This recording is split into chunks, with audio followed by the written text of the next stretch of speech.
Story 1. I broke up with my boyfriend over laundry, and I don't regret a thing. I'm 28, and a week ago I walked out on my 29-year-old boyfriend. We'd been together for almost 2 years, and I will never go back to him.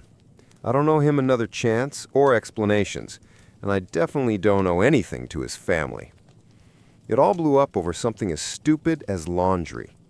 I just need to tell someone because people around me act like I'm overreacting, but what happened was genuinely frightening. We moved in together 3 months ago. I knew he was planning to propose soon. I work in a corporate field. He works in retail. Our relationship was pretty normal. Weekend trips, vacations, meeting each other's families. Just an ordinary, calm love story. We were crazy about each other. And then, last week, I was sitting on the bed folding clean clothes. I also folded a few things that were in the basket. It had never been an issue before. We share house chores pretty equally. Neither of us is obsessed with cleaning. He walked in looking irritated and said in this tense voice that the way I folded his clothes was ridiculous and messy. I froze. We always talk things out calmly, and this wasn't like him at all. I apologized, said I didn't know he had a specific system, and told him that if he prefers his way, he can fold his own clothes, easy. And that's where everything snapped. He turned into someone else. Why would I fold something you're supposed to fold, he snapped. You're just too lazy to learn how to do things properly. It sounded almost unhinged. First angry, then mocking, then he let out this weird laugh, like the whole situation was proof I was absurd. I felt scared. He grabbed a t-shirt and started explaining his folding technique in this cold, performative voice. There, perfect. Now do it. And he tossed the shirt into my lap. Go on, it's not hard. I just sat there and asked, "Are you okay?" He barked back, "You think I'm losing it over a t-shirt? It's just a shirt. Who even cares?" But his eyes, his face, it wasn't him. I stood up and he said, "So when we have kids, you're not going to fold their clothes either? You won't make sure they look tidy and have self-respect? I think that's very important." I said, "Well, I think it's important too, but I hate folding laundry, so maybe you could fold their stuff?" His face went red. He started pulling my clothes out of the basket, folding them aggressively, muttering at the wall. "Fine, I'll fold everything. Maybe then you'll grow some damn self-respect. You have so many nice things and you can't even fold them. Unreal. And the worst part, you don't want to learn. Just stay away from the laundry. This is my job now. Imagine your kids opening a drawer and seeing a total mess. That's what their life will be, thanks to you." I was terrified. 30 minutes earlier, he was completely normal. I started thinking he was having some kind of psychotic break. I told him it was too much. He said, "Yeah, I get it. My obsession with laundry. My obsession with self-respect." I went to the bathroom because I felt sick. Then he heard me in the hallway. He pulled out the laundry basket and threw it onto the floor. He had never thrown anything before. When he walked back into the bedroom, I quietly slipped out of the bathroom, grabbed my bag, left the apartment, got in the car, and drove straight to my parents'. My brain was screaming, "Danger! Danger! Get out!" It didn't feel like a fight. It felt like an emergency. An hour later, I was at my parents' house. They live an hour away. They were terrified when they saw me. When I told them what happened, my mom said, "It's strange, but couples do fight when they first move in together. Maybe it's just stress." My dad, who's very eccentric, said, "Well, at least you didn't get murdered by a serial killer." Then turned to my mom, "If that psycho calls, tell her she moved to Mozambique. I'm not kidding." My mom looked worried and asked, "Are you sure you're safe? Did he hurt you? Should we call his mother? Check if he's okay?" My dad said, "Don't call his mother. Call the police for a wellness check if you want, but don't give them details." He told us to lock the doors, then called someone and had my car moved into a neighbor's garage for the night. My mom shook her head and said, I really don't think it's that serious." My dad finally shrugged and said, "All right, so maybe it wasn't that serious. I just moved her car. There's no space here anyway." That's exactly who he is. Chaotic, but helpful. And my mom worries in her own way. I pulled myself together and called my boyfriend. He picked up immediately. "Where did you go? It was just a stupid laundry argument. I'm over it. You just looked so scared." Then he laughed and added, "Guess you finally met my neurotic alter ego." I told him straight up that he terrified me, that I had no idea he was capable of reacting like that. And then he suddenly switched into panic mode. He kept asking who I told, saying he was working on it, that he was embarrassed, that it was personal. I understand mental health can be complicated. I really do. I even tried saying that if he had told me earlier, we could have built some kind of strategy. It wouldn't have blindsided me like that. He started crying, saying, I know, damn it, I know, but I love you, and I'm so ashamed." And my brain just screamed, "No, stop. This is wrong." Before I even fully realized it, I told him I didn't want to be with you anymore, that you scared me, that there was no coming back from that moment. He spent 10 minutes begging, "Come back, please. We'll go to therapy tomorrow. I'll take you to my therapist. We'll fix this." But when I didn't agree to anything, he flipped again, back to that awful cold tone. "Fine. Screw you then. You couldn't handle it. This is your fault. My family will never speak to you again. My sisters won't. My friends won't. No one will believe you left me over a t-shirt. Ridiculous." I hung up. I emailed the landlord and said I was moving out and needed someone present when I came for my things. I said they could leave the keys for him afterwards. I emailed work to take some time off. Turned off my phone. I was shaking, nauseous, but there was this weird sense of relief, too. The next morning, I woke up to 74 missed calls. My voicemail was full. He had sent so many messages they wouldn't even load, some delusional, some weirdly affectionate, some threatening, some mocking.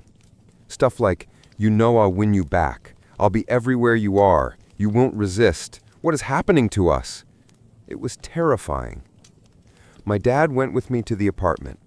The building staff told us he had reported that he kicked me out and that I wasn't allowed to return and that he would deliver my belongings himself. That's when I called the non-emergency police line. Officers came, I showed them my ID, photos, messages. They made the building let me in. One cop waited by the car while the other came upstairs with us. I grabbed essentials, clothes, documents, books. I didn't even want to touch anything big. I just wanted out. As we packed, the cop suddenly motioned for us to quiet down. He tapped his ear and then silently mouthed, "Cameras." My dad instantly whispered, "Doesn't matter. Nothing is worth staying here. Let's go." We hauled everything downstairs. The officers pulled up near the lot, gave us their cards, and asked if I wanted to file anything officially.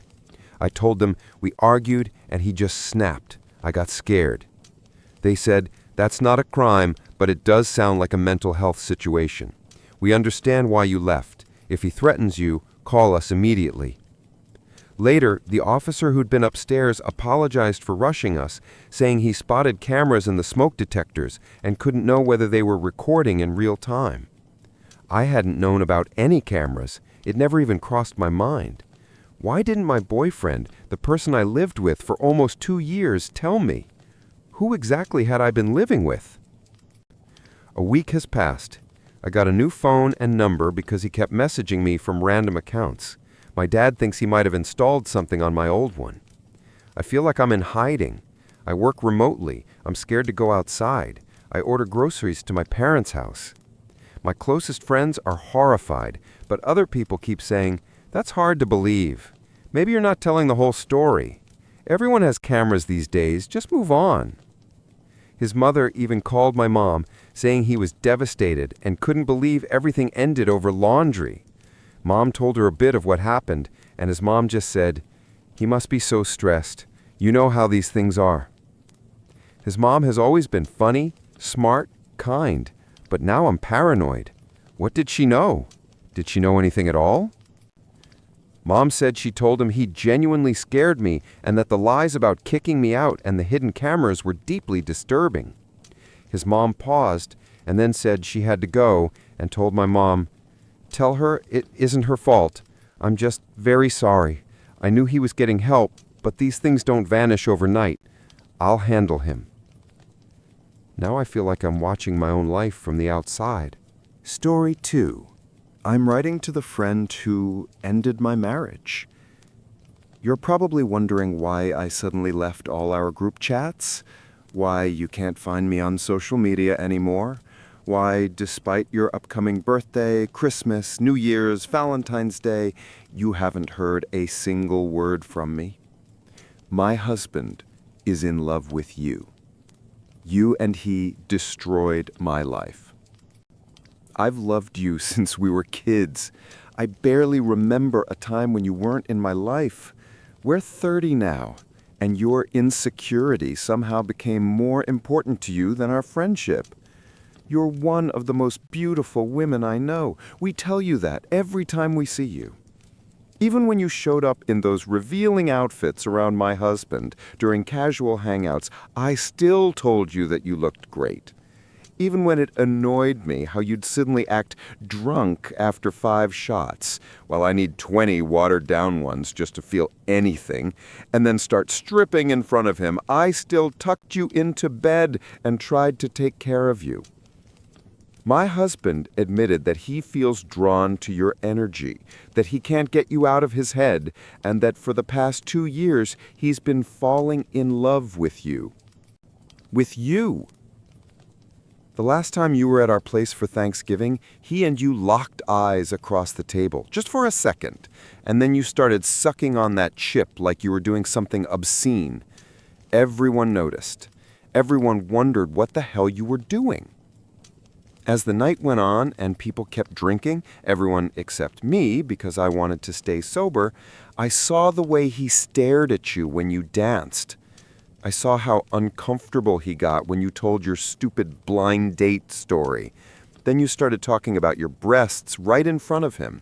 You shook your butt in his direction when he walked past you, to a song that wasn't even meant for that. After that night, things at home were awful. I confronted him. What is going on between you two? Because what you did in my house was completely unacceptable. I listed everything you've done over the years. The tiny skirt you'd accidentally hike up so high we almost saw your underwear. How you'd undress in my living room asking for comfortable clothes. How you'd act clueless when I asked what you were doing. But you had never been as disrespectful as you were that night. He swore on his life, on his mother, on our kids that he only wanted me, that he didn't think about you, that you were the dumbest one in my friend group. Lies, all of it. I ignored your messages for months because I wanted you to wonder what was wrong. I wanted you to ask, "Hey, where are you? What happened?" But you never asked. When my husband and I finally sat down to talk, guess who I brought up? You. Because even after months of not speaking to you, something in my gut wouldn't let it go. Call it intuition or whatever, but I knew. I asked him directly, "Is there something between you two?"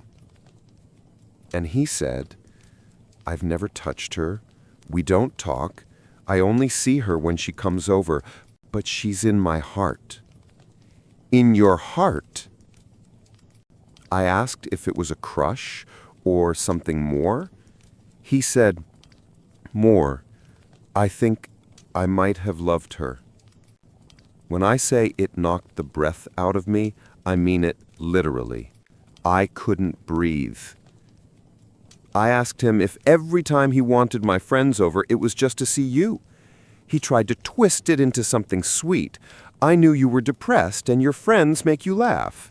But then slipped and admitted, "Okay, once I asked you to invite them because I missed her." I completely broke down. I had to walk outside because I was about to throw up from panic. And when I came back, he tried to grab me, hug me, force a reconciliation. I kept saying, "Leave me alone," but he just held on tighter. I asked him again, over and over, "Do you love her now?" At first, he stuck to the past tense, "I loved her." But eventually, he changed it to, "I love her. I hate that she's in my heart. I hate it. I hate her for being there. I don't know how it happened. I'm sorry." I've been with him since I was 16. You know every bit of hell we had to survive together. You know what his family put us through at the start of our marriage. And you were there for me through all of it, helping me hold myself together. I don't know if you actually had feelings for him or if you just used him to feel wanted because you were too afraid to find someone single who could give you that attention. I don't know if you were jealous that I'm not as beautiful as you, yet I had a partner. Next month would have been 13 years together. A marriage, kids, a home before 30. And you, stunning as you are, haven't had a real relationship since high school. You're 30, living with your parents, no kids, nothing stable. Part of me hopes you did accidentally catch feelings, that it wasn't some twisted desire to destroy what I built just because you hated your own life. Because the alternative, that you did all of this out of spite, is so much worse. Either way, we're done. Permanently. Maybe I'll try to work on things with him. Maybe. Couples sometimes survive infidelity. And yes, emotional betrayal is cheating. But you were my best friend for 27 years. How could you do this to me? You had my trust, my love, my loyalty. And looking back, all I see now is a snake hiding in my garden. You will always be one of the most brutal betrayals of my life. I'm trying not to wish karma upon you, but God, I hate you. Edit. First, thank you to everyone who messaged or commented. Some of your private messages honestly made me laugh, even if just for a second, and pulled me out of this hurricane of rage and heartbreak. I love to laugh, and while I feel like I'm drowning alone right now, I realize how many of you have lived through something similar. It hurts to know others have felt this darkness. I wouldn't wish it on anyone. Well, maybe on people like them. And even then, I'd feel guilty later. Second, to everyone scolding me because I'm focusing on her instead of him, read the title. This was addressed to her. I don't need the internet to express what I feel toward him. He hears it all directly. I don't have the luxury of cutting him off and vanishing like I did with her. We live in the same house, share the same space, raise the same kids. I'm forced to deal with his presence, and he's forced to face my fury. So those of you saying to go easy on him because he never touched her, save it. I don't pity him, not even a little. I have absolutely no intention of letting her back into my life, no matter what happens with my marriage. If I ever build a life with another man someday, I'd never feel safe letting her in my home again. After everything, I deserve that peace. This outburst of rage was aimed at her because she needs to face her part in this. She doesn't get to dump it on him. She knew exactly what she was doing. She can carry the weight of it alone. And yes, he also has consequences to face for what he did to me and to our family. One day I'll have to forgive him, even if I leave him, because we have children together. My time with him will never fully end because of them. I don't know if I'll ever romantically tolerate him again, but eventually I'll have to reach a point where I can be neutral for the sake of our kids. They deserve a father who is trying to grow, even if it's not for me. They deserve a mother at peace, even after everything she's endured. They deserve stability, even if their family is broken. Our history shouldn't steal their peace. And finally, yes, some of you noticed my old comments from months ago when I talked about problems in my marriage. It's true. Back then, I felt unseen and unappreciated. I wasn't even sure I still loved him. But that's the reality of marriage.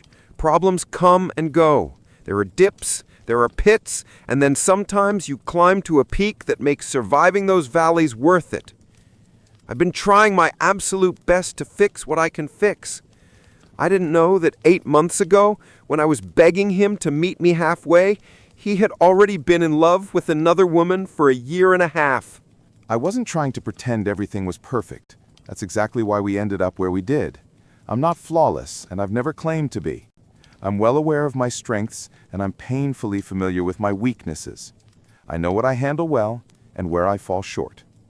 I'm mature and immature in different ways, and I don't hide that from myself.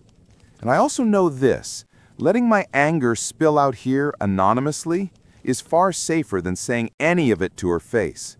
I know myself. I'd rather vent into the void of the internet than end up doing something I'll regret and landing in jail. I was a good wife, a loyal friend, and I absolutely did not deserve the treatment I got, not from either of them. Judge me however you want. I know who I am, and I know one day I'll be okay again. Before I move on to the comments under that story, I want to ask you something. Do you think the writer of this story is wrong for blaming her husband so strongly? Because technically, he didn't cheat in the literal physical sense. Yes, it was emotional cheating, no doubt, but he never slept with the other woman. And honestly, I remember another story from this subreddit. A man developed feelings for someone else, and he and his wife decided together to move to a different state to reset their relationship. Everyone actually praised them for handling it maturely. Maybe this situation is completely different. But if it is, then what exactly makes it different? Share your thoughts in the comments. Now, on to the comments people left under that thread. I had a friend like that once. She was in love with my ex, and he liked her too. I wasn't stupid. I could see it happening. I cut her out of our lives, but it didn't change anything. He and I still fell apart. We were never married, didn't date very long, no kids, but she was my best friend, and she still broke my heart.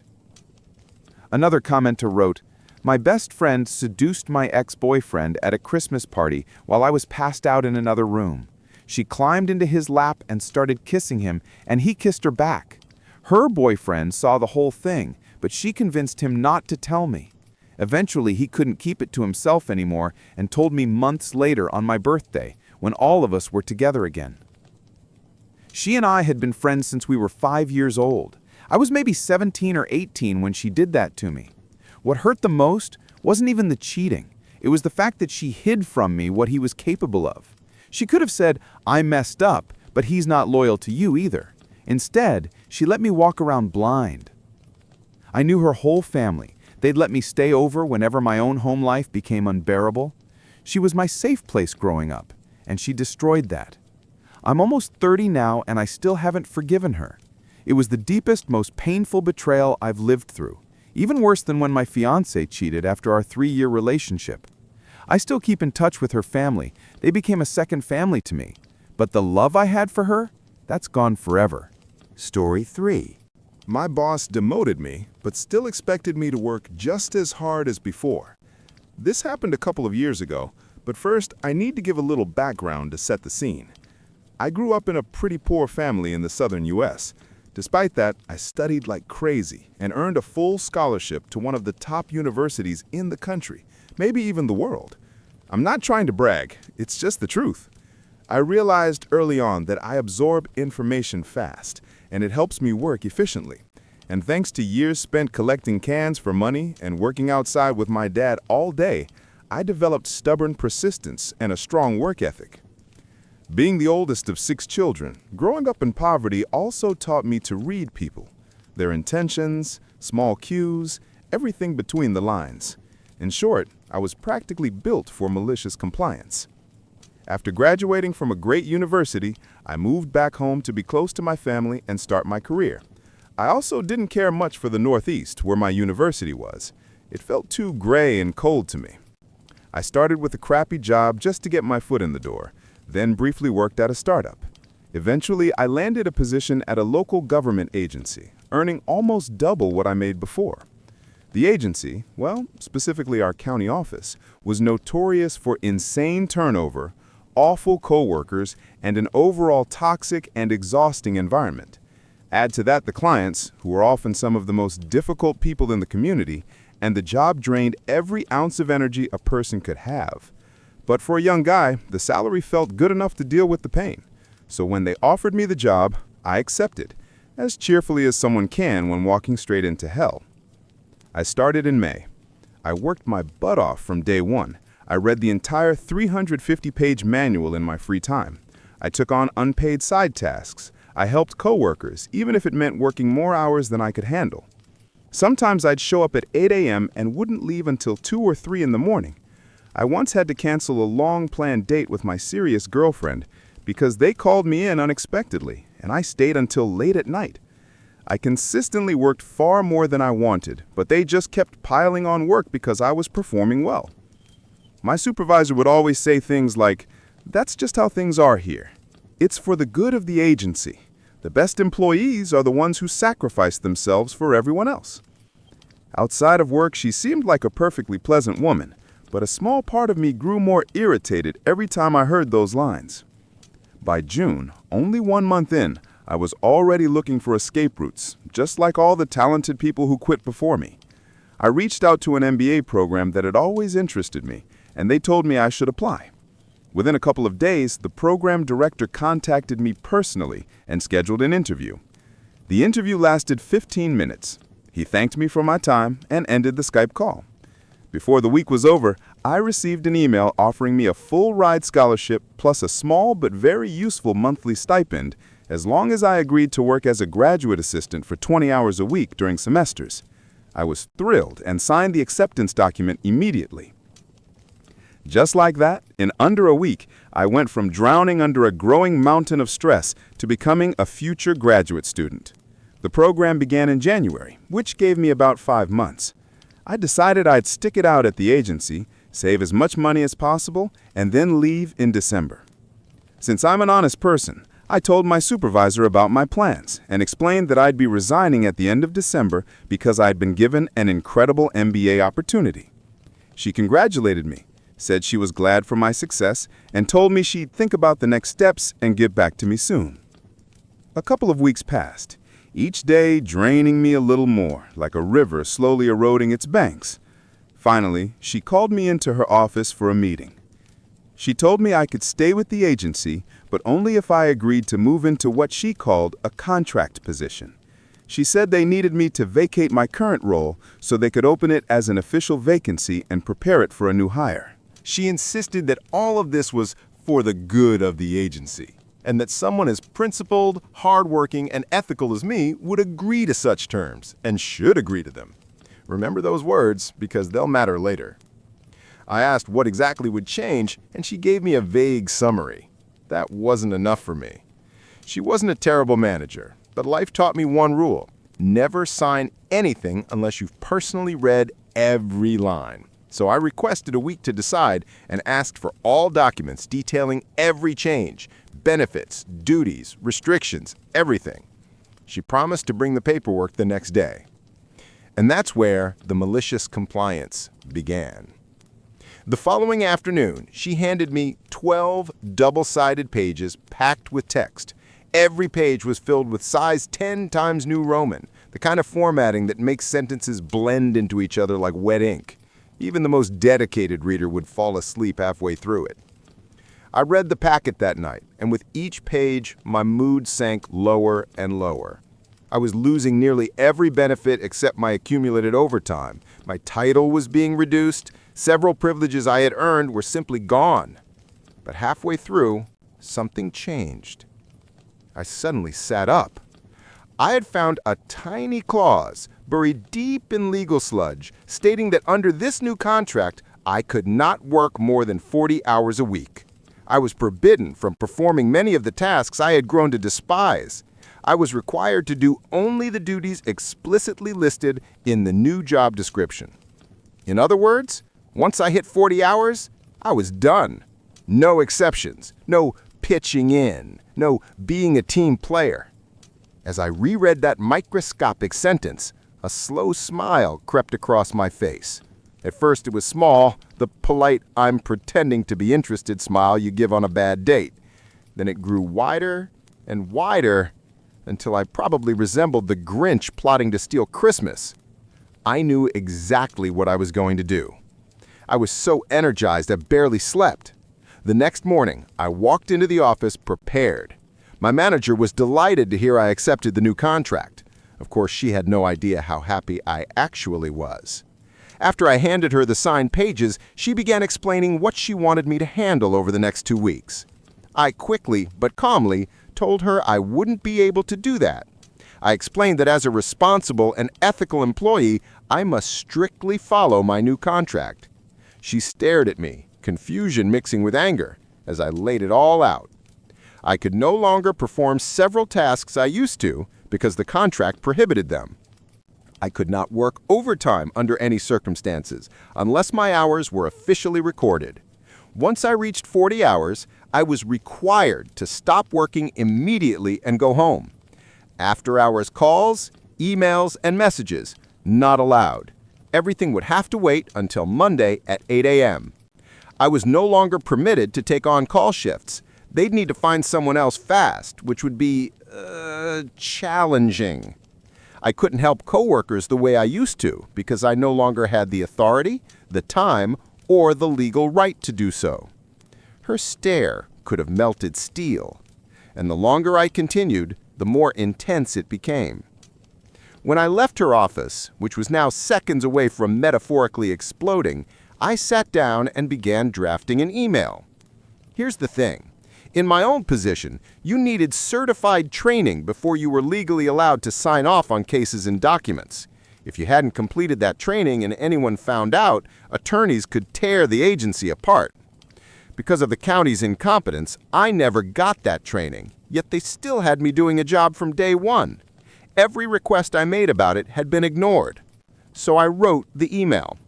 I addressed it to my former supervisor, the office manager, and the regional director, the usual trio who had ignored me before.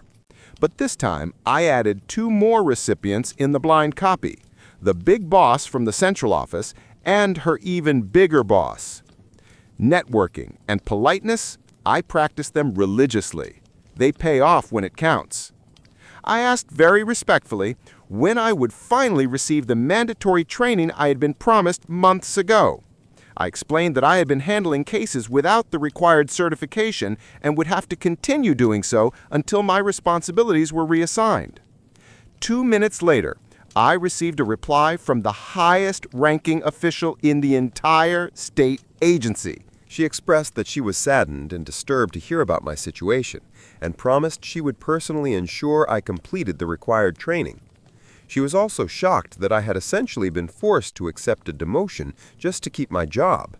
As a result, she guaranteed that under no circumstances would my salary be reduced. The most amusing part? I was being trained for a position I no longer held, so the whole exercise was absurd in itself. On top of that, the standard training sessions weren't even being offered at that time. This meant I had to travel to the state capitol for a special session, just me and a handful of other lucky employees from across the state. Since the capitol was far from home, company policy required that they provide a hotel room and a reasonable per diem. Thanks to some late-night research, I discovered that the city was hosting major events at the same time. I reported this to the big boss from the central office, explaining that no reasonably priced rooms were available near the training site. That would have been a contract violation on their part. Now it was their responsibility to find accommodation for me. In the end, the big boss exercised her authority and booked me a luxury suite in a stunning hotel, a pinnacle of cosmopolitan glamour, at least by local standards. The following week, I went to the week-long training. Let me remind you, this was for a job I no longer held and had no intention of ever doing again. My motivation, naturally, was minimal. The entire week, I did nothing but enjoy the luxury suite, expensive meals, and a couple of fun events in the city. In effect, I received a fully paid week off, even though I technically no longer had benefits. Returning to the office, I noticed that 2 coworkers from my department had quit, along with several others across the office. Chaos reigned largely because my letter from 2 weeks earlier had finally reached the central big boss. She had dug in, realized how badly our office was running, and acted swiftly and ruthlessly. She dropped the full weight of bureaucratic authority, and the office felt it. Thanks to my new contract status, I was required to do only what was explicitly stated in it. Due to office incompetence, I could complete all my assigned tasks in about 20 hours a week. Plus, with the chaos caused by coworkers being sent to training, I was often tasked with simply transporting items from one location to another, sometimes across the state. I was slightly annoyed that this distracted me from core duties, but of course I was willing to sacrifice myself for the agency. It allowed me to easily rack up hours, sometimes working 16-hour days doing almost nothing and getting paid for the mileage. I would sit at my desk, headphones on, quietly watching the world burn around me. My office life until my departure was simple: handle minor tasks, then do absolutely nothing, browse the internet, watch YouTube, etc., until I reached 40 hours for the week. Often I could leave for the weekend by Wednesday afternoon or Thursday morning. My life had shifted from a nightmare to a balanced existence. I began enjoying life again, spending time with my girlfriend, playing video games, and pursuing hobbies.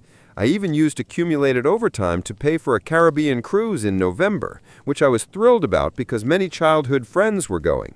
My once formidable, now comparatively humble boss quietly wished me a good vacation and expressed hope I'd return. I joked that I couldn't promise anything. I enjoyed a week in warm waters and on the islands, experienced the pleasure of cruising like a pro, and reflected on what I wanted from life, work, and myself. Back at the office on Monday, I waited for my boss. When she entered, she already knew what I would say. I could see the joy drain from her face, leaving only a hollow shell. I informed her that, unfortunately, I couldn't stay until the end of December. I needed to leave 2 weeks early due to unforeseen complications in my transition to the MBA program. She replied with a weary, strained tone, "I understand. Thank you for your 6 months of service. I'm sorry to see you go." And that's how I turned a demotion into a fully paid week off and nearly 4 months of easy work. Moreover, I turned her words against her, becoming the model ethical employee, strictly following my contract while creating office chaos for weeks as management scrambled to handle the attention from the central leadership. Recently, I discussed this story with my current girlfriend, whom I met at that very agency. She's amazing and makes me happier than I've ever been. I'm fairly certain I'll propose eventually. She mentioned that both my previous bosses, as well as the office manager and regional director, were eventually removed from their positions, enforced by the central big boss, shortly after my departure. For those curious, I completed my MBA program with a perfect GPA, 4.0.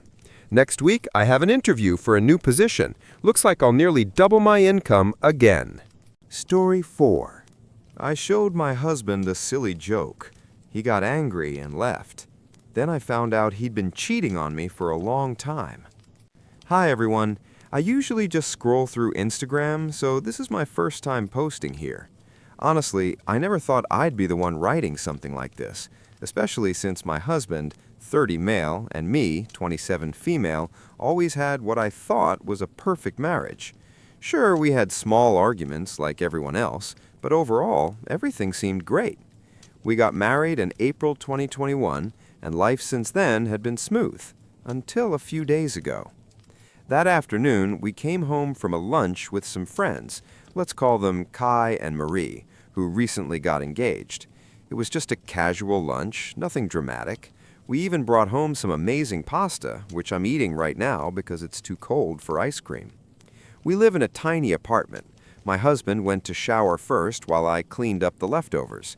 When it was my turn, I showered, and afterward I squeezed out too much lotion.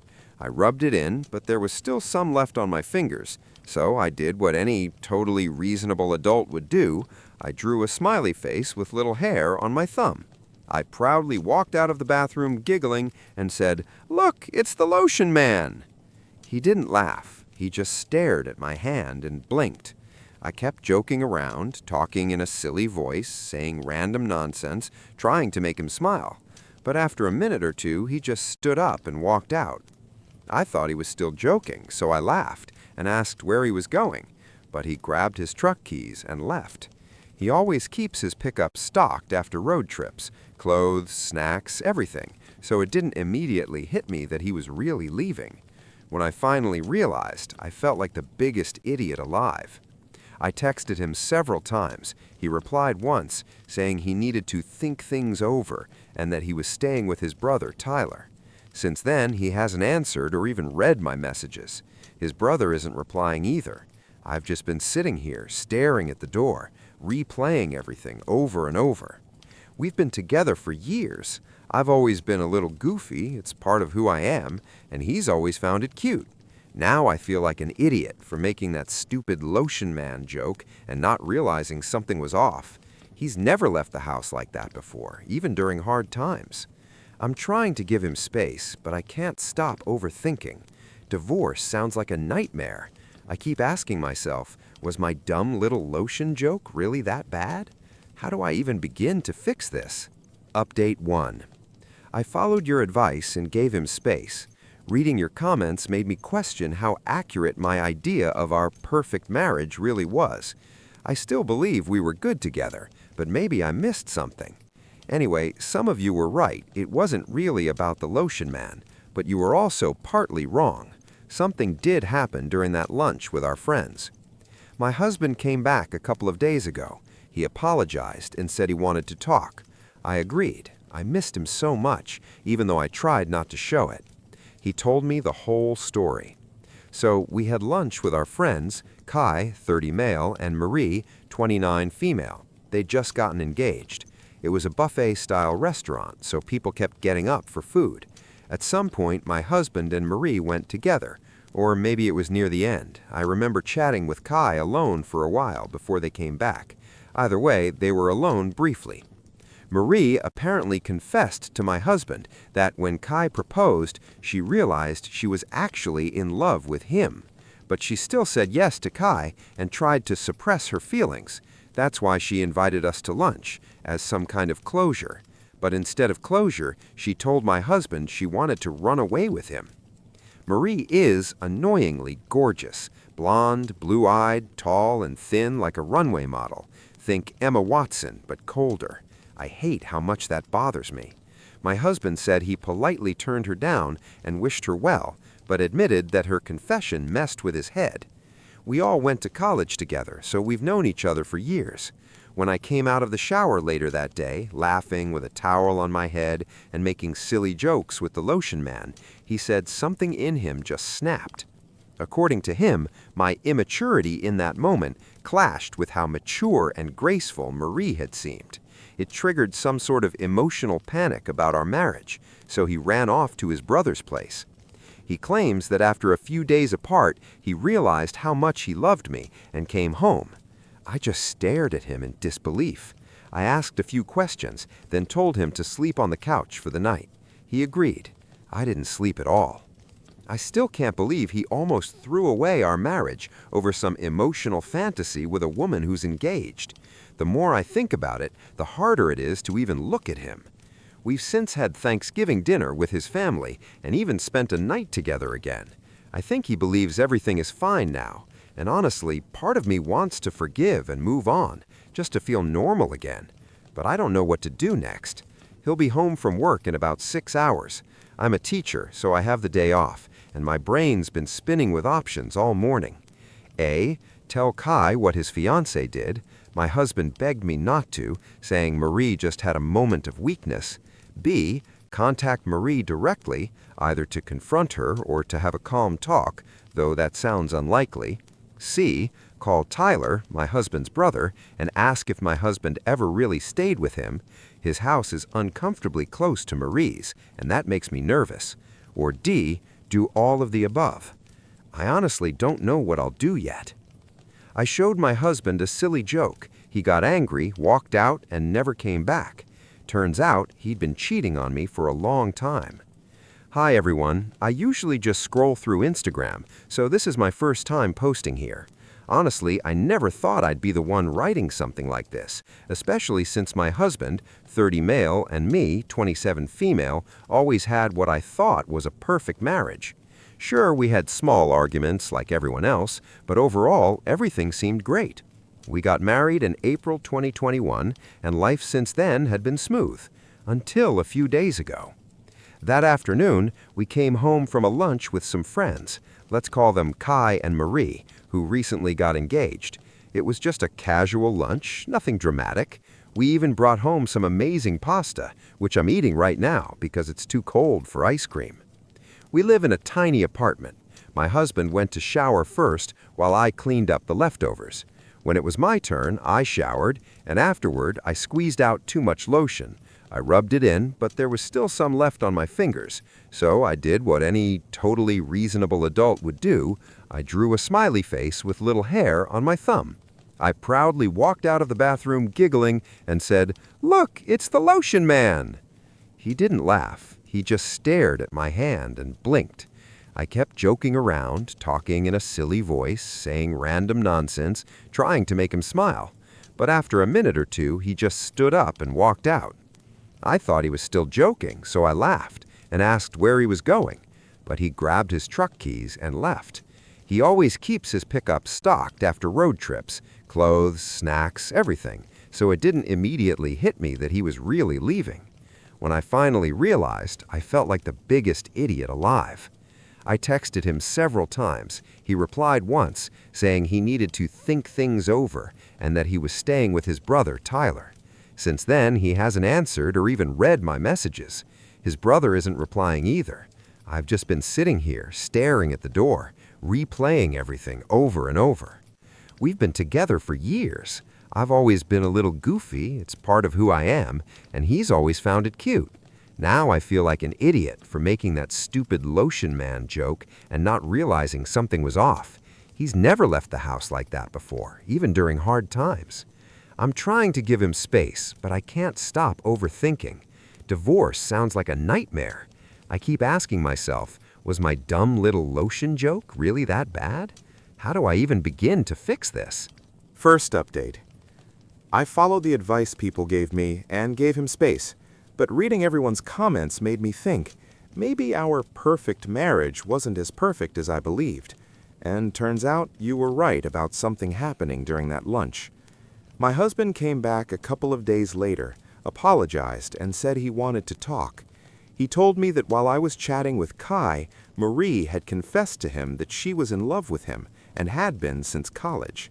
She said she'd accepted Kai's proposal hoping the feelings would fade, but seeing my husband again brought everything back. She even asked him to leave me for her. He said he turned her down and wished her well, but he admitted that the confession messed with his head, that he started comparing us. Marie was beautiful, confident, and composed. Meanwhile, I'd been goofing around in a towel, laughing about a lotion face. He said it made him suddenly question our whole relationship, and that's why he panicked and left. I was speechless. He said he realized how stupid it was and that he still loved me. I told him to sleep on the couch.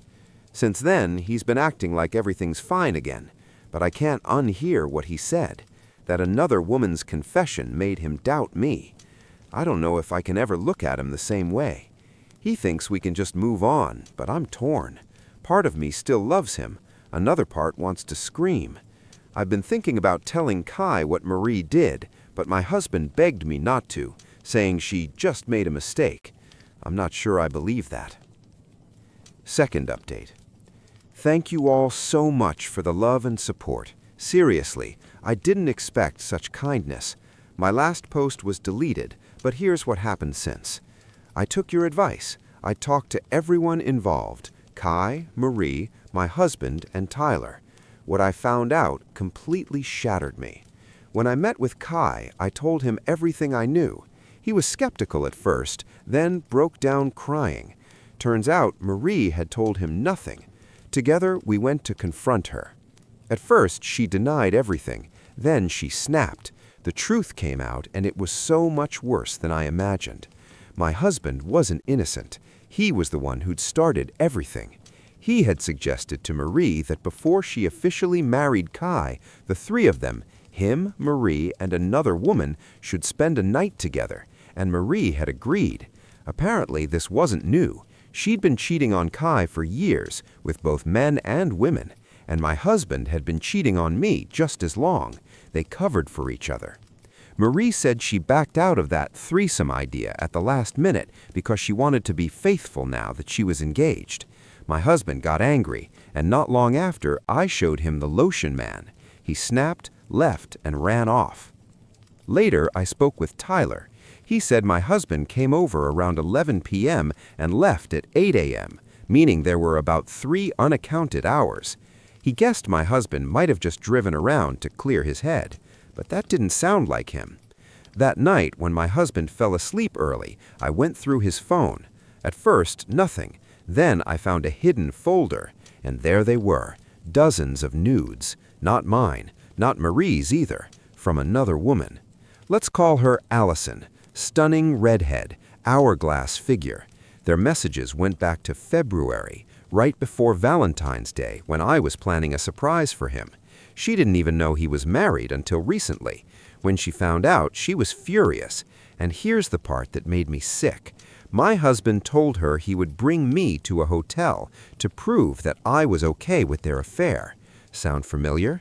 It was the same idea he'd pitched to Marie. After that, I couldn't even pretend anymore. The next morning, I packed my things. He cried, begged, swore he loved only me, blamed his weakness for redheads, said I was the only one that mattered. I told him it was over. The apartment's in his name, so I left. Right now, I'm staying with Kai. He's heartbroken too. We both are. I don't know what comes next. Divorce, therapy, or just trying to survive this. But at least now I know the truth. His fiancée meant everything to him. We sat together for a long time, hugging, crying, saying all kinds of nonsense, just trying to hold ourselves together. He tried to cheer me up and made lunch. It turned out great. He's an amazing cook. I showed him my 2 previous posts, and he laughed at some of your comments. As far as I know, my almost ex-husband is now with Marie. I don't care about them. Honestly, it even feels kind of nice, like a chapter has finally closed, and I don't have to tiptoe around anymore like I did these past few days. Tomorrow, Kai and I are going to the gym for yoga, to relax and maybe figure out what to do next. We both took a day off, and I'm sorting out my finances. I hope to start the divorce process soon so I can finally call him my ex. I'm still a complete mess. My desk is still covered with our photos, and our wedding picture is still the wallpaper on all my devices. I know my students will notice his sudden disappearance from my life, and I'll have to tell them that the guy I used to talk so much about is now divorcing me. I'll have to tell my family and friends too, the ones who are my main support right now. It hurts to realize that eventually Kai and I will have to move out separately because he's the only real support I have in this whole mess. Housing, divorce expenses, lawyers, therapy. Sigh, so much ahead. It's hard to believe I once thought this relationship was perfect. Anyway, thank you all so much. I've already written about how much support I've received here, but honestly, your sincerity and kindness, without exaggeration, saved my life. I would have kept living with that cheater otherwise, and Kai too. This community is incredible. So many kind people who care, follow my story, and wish me well. I'll definitely come back for advice again, but please know I've read everything. Yes, everything, and I've seen all your kind words. Author's note. I've been scrolling through the comments for a while now, and honestly, I'm amazed at how many people responded to my story. There's a lot I need to clarify, so here we go. Not much has changed. It's only been a week since my last update. My husband and I briefly talked about the upcoming divorce. That's all. I'm still healing, working, and slowly getting back to myself. Ask me again in a year, maybe I'll be better then. As for Allison, the mistress, I still haven't been able to contact her, though some of your advice really inspired me to try again. And about Kai and me? I know many of you are discussing this, so I'll clarify right away. Kai and I are rebuilding our friendship. Honestly, I don't think we'd work as a couple. Kai wants a calm and independent life for 2, while I dream of having kids. He admitted that he has a very low libido, one of the reasons he blames himself for everything that happened, and mine, on the contrary, is high. Plus, now we're more like brother and sister. Still, thank you for worrying about my options.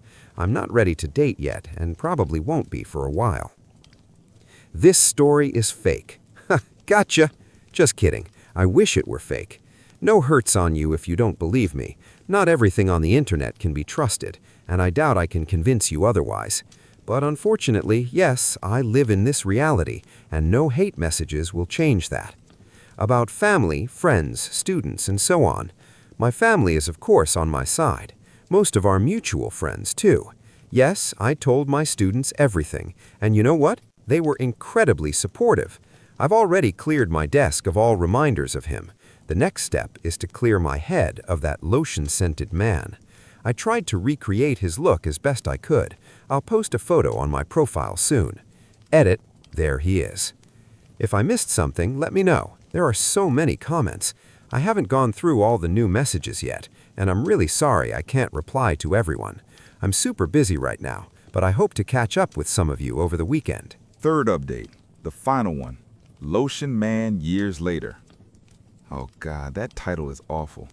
Sorry, I'll come up with something better once my brain starts working again. It's that time of year, you know? Check in on your teacher friends if you have any. Hey everyone, it's been a long time, but I finally logged back into this account. And wow, I don't even know where to start. So much support, so many New Year wishes. It's just incredible. I love the internet sometimes. You were with me when I was at my lowest point.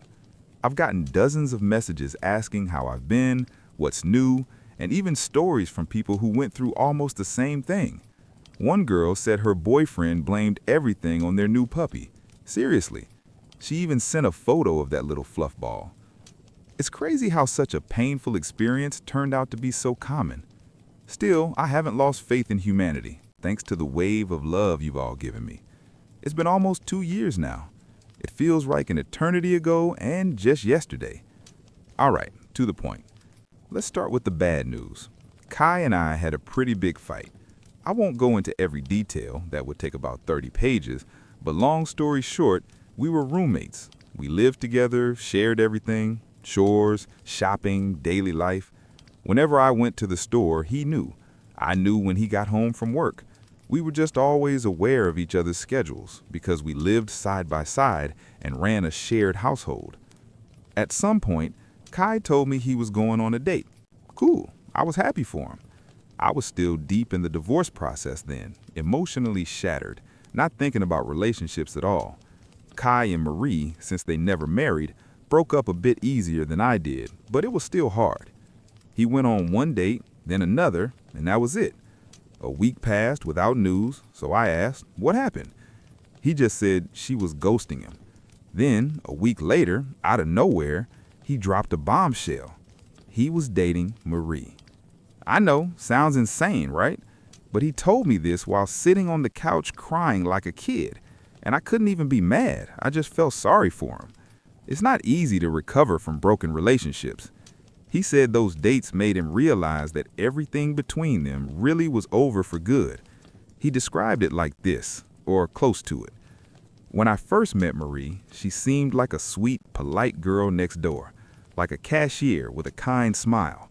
But as I got to know her, I found out she was fun and free-spirited. That's what I fell for. And when I saw her again recently, it felt like she'd reset to factory settings. That hit him hard, like he'd gone full circle for nothing. After 2 dates, he didn't just ghost her, he blocked her everywhere. It was a bit hard for me to listen to. It reminded me way too much of my own situation. But I tried not to dwell on it and just comforted him. For a few months after that, everything was calm. During that time, Kai turned me into a total gym girl. It's funny rereading my old posts, how skeptical I was about the gym back then. Anyway, after a few peaceful months, Kai had news again. He was going on another date, this time with a friend of a friend. I said the usual, great, go for it. I was still angry at the world, still legally married, so I wasn't thinking about new relationships. As I mentioned, Kai and I unintentionally kept tabs on each other because of how we lived. So when he started leaving home at 2 p.m. and returning at 8 p.m., his dates lasting hours, of course I noticed. I didn't say anything. I figured maybe he was just smitten, which made sense. But his absences were pretty noticeable. He even asked me to do little errands for him because he knew he wouldn't have time due to his long outings. Eventually, I met the girl. Her name was Grace. She was in her 20s, very sweet, and also a teacher. She worked in an elementary school, but we still had a lot to talk about. At that point, everything seemed perfect. Kai and Grace were adorable together. Summer went by peacefully. Everything felt stable. I had just officially finalized my divorce. But damn, those dates were endless. Even the short ones lasted 3 or 4 hours. He would just disappear. So I finally decided to bring it up carefully. Kai said Grace usually picked the meeting spots herself, places 1 or 2 hours away with traffic. When I asked where Grace actually lived, maybe they were meeting halfway, he calmly said, "I don't really know."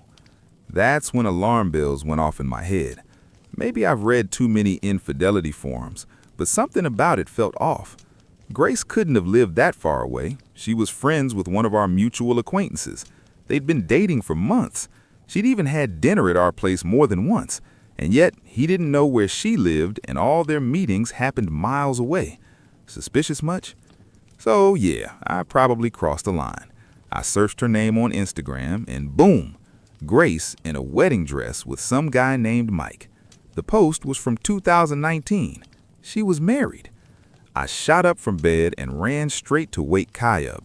Yes, I know, total idiot move. It was midnight. He had work at 7 a.m., and there I was, waving my phone in his face like a lunatic. When I finally stopped rambling, Kai exploded. He went from groggy to furious in 2 seconds flat. He started yelling at me for invading his privacy, demanding why the hell I was snooping in his relationship. When I tried to explain my concerns, he got even angrier. Within minutes, it turned into a full-blown shouting match. He accused me of crossing every possible line, which honestly was partially true, but we lived together, always knowing what was going on in each other's lives. I asked him why he was mad if I was just worried about him. He fired back that I was obsessed with him, that we'd long felt like our friendship had crossed the line, and that's why I was stalking him. That's when I lost it completely. I said things I regret, brought up Marie, and told him I wouldn't date him for $1 million. He started yelling back, calling me names. It was ugly. Eventually, I stormed out. The next morning, he woke me up before work. I thought he'd cooled off, maybe even come to apologize, but instead, he dropped a bomb. He knew. He'd known Grace was married almost from the start, but didn't care. Apparently, her husband was a good guy, but Grace told Kai she didn't feel anything for him anymore, so he just went along with it. I was stunned. I asked how he'd feel if Marie's lovers knew she was engaged and still slept with her. He got defensive again, shouting at me not to bring up Marie. We argued, not as loud as the night before, but still heated. He said he'd kept it secret because he knew I'd make a scene. I told him that cheating was a deep wound for me, and I'd expected it to be the same for him. But he looked me straight in the eyes and said, "It's not." Then he added that living with me was already like being in a relationship, and that I had no right to interfere in his personal life. That one really hit hard. I said, "Fine, date whoever you want. I just wanted you to know you're helping someone cheat." He shrugged, said he didn't care, and left for work. I wasn't his mother, I couldn't control him, but I thought he deserved to know he'd become the other man. If I were in his place, I'd want someone to tell me the truth, and if someone told me my partner was cheating, I'd end it instantly. But Kai's moral compass, it seems, worked differently. We kept living together for a bit, but the atmosphere became cold and strained. I lost respect for him. He still saw Grace, and worse, seemed convinced I had feelings for him. Eventually, I packed my things and moved in with a friend. It turned out to be the best decision, even though it was far from work. As for my ex-husband, not long after the divorce was finalized, he got engaged to another woman. Right after I'd moved out, I hit rock bottom. There was chaos at school over AI and student essays. I was trying to build a new life in a place where I knew no one, and the loneliness was eating me alive. I tried a few dates, but they were all so mediocre I gave up, which somehow made the loneliness worse. And just when I thought things couldn't get any bleaker, my ex reached out.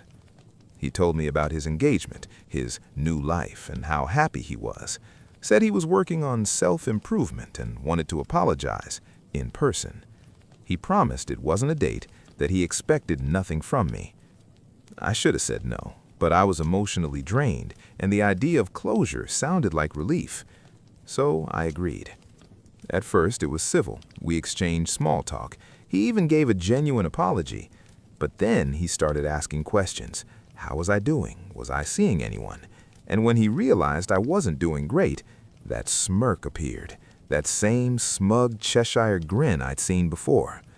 He started bragging about his new fiancée, about how beautiful she was, about how amazing his life had become. Then he said, honestly, our breakup was a blessing in disguise. It felt like a knife in my chest. All those years I'd given him, and he called them a burden. Eventually, I made some excuse and left. I wasn't invited to the wedding, obviously, and I regretted agreeing to meet him at all. But life has a way of surprising you when you least expect it. After months of dragging myself through the days, I finally went on another date.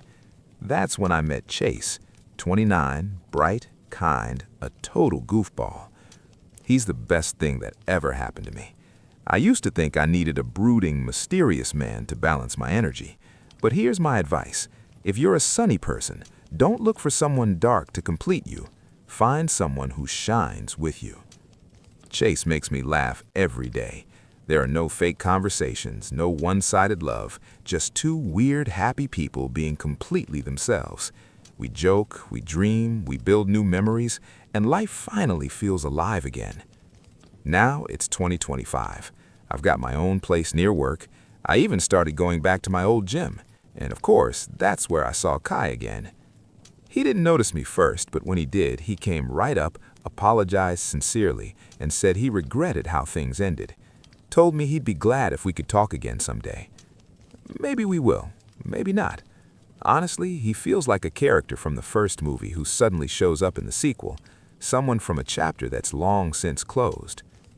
My life now feels completely different, with Chase, with my own home, with peace and laughter. Well, except for one thing, the lotion man. Yes, I finally showed Chase the infamous drawing. My hands were shaking, but I did it. He burst out laughing so hard he cried. Now it's become our little tradition. We've got the soap man, the ketchup man, the cream man, even the floor man. Don't ask. Everything with a doodled face becomes a character, and each has a ridiculous accent. And honestly, it's perfect. Life moves on. We heal, we grow, we laugh again. And the best part, I've stopped apologizing for who I am. Because if you shine too bright for the box you're in, the problem isn't your light, it's the box.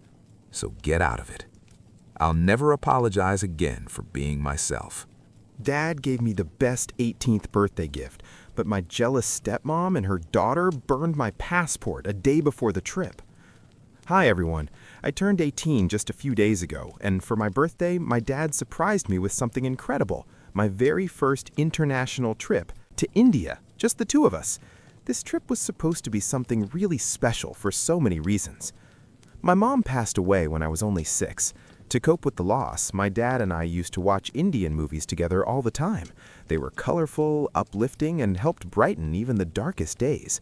That's how I fell in love with Indian culture. My mom loved those films too. She even had a collection of traditional Indian outfits, even though she never actually got to visit India herself. Before she died, she and my dad promised we'd go there as a family one day. Sadly, she passed away from a sudden brain aneurysm in her sleep before we could make that dream come true. She was only 32. After her death, it was just me and Dad. Watching movies together became our little ritual to keep her memory alive and stay close. Over the years, it made our bond stronger than ever. I know Mom would be proud of us today. That's why India has always held such a deep emotional meaning for both of us. It's not just a trip, it's a promise finally coming true. When Dad revealed at my birthday party that he'd booked the trip, I was ecstatic. I couldn't stop smiling. But not everyone was happy for me. My stepmom, Susan, and her daughter, Nadia, 17, looked like someone had slapped them. And sure enough, after the guests left, I overheard them arguing with my dad.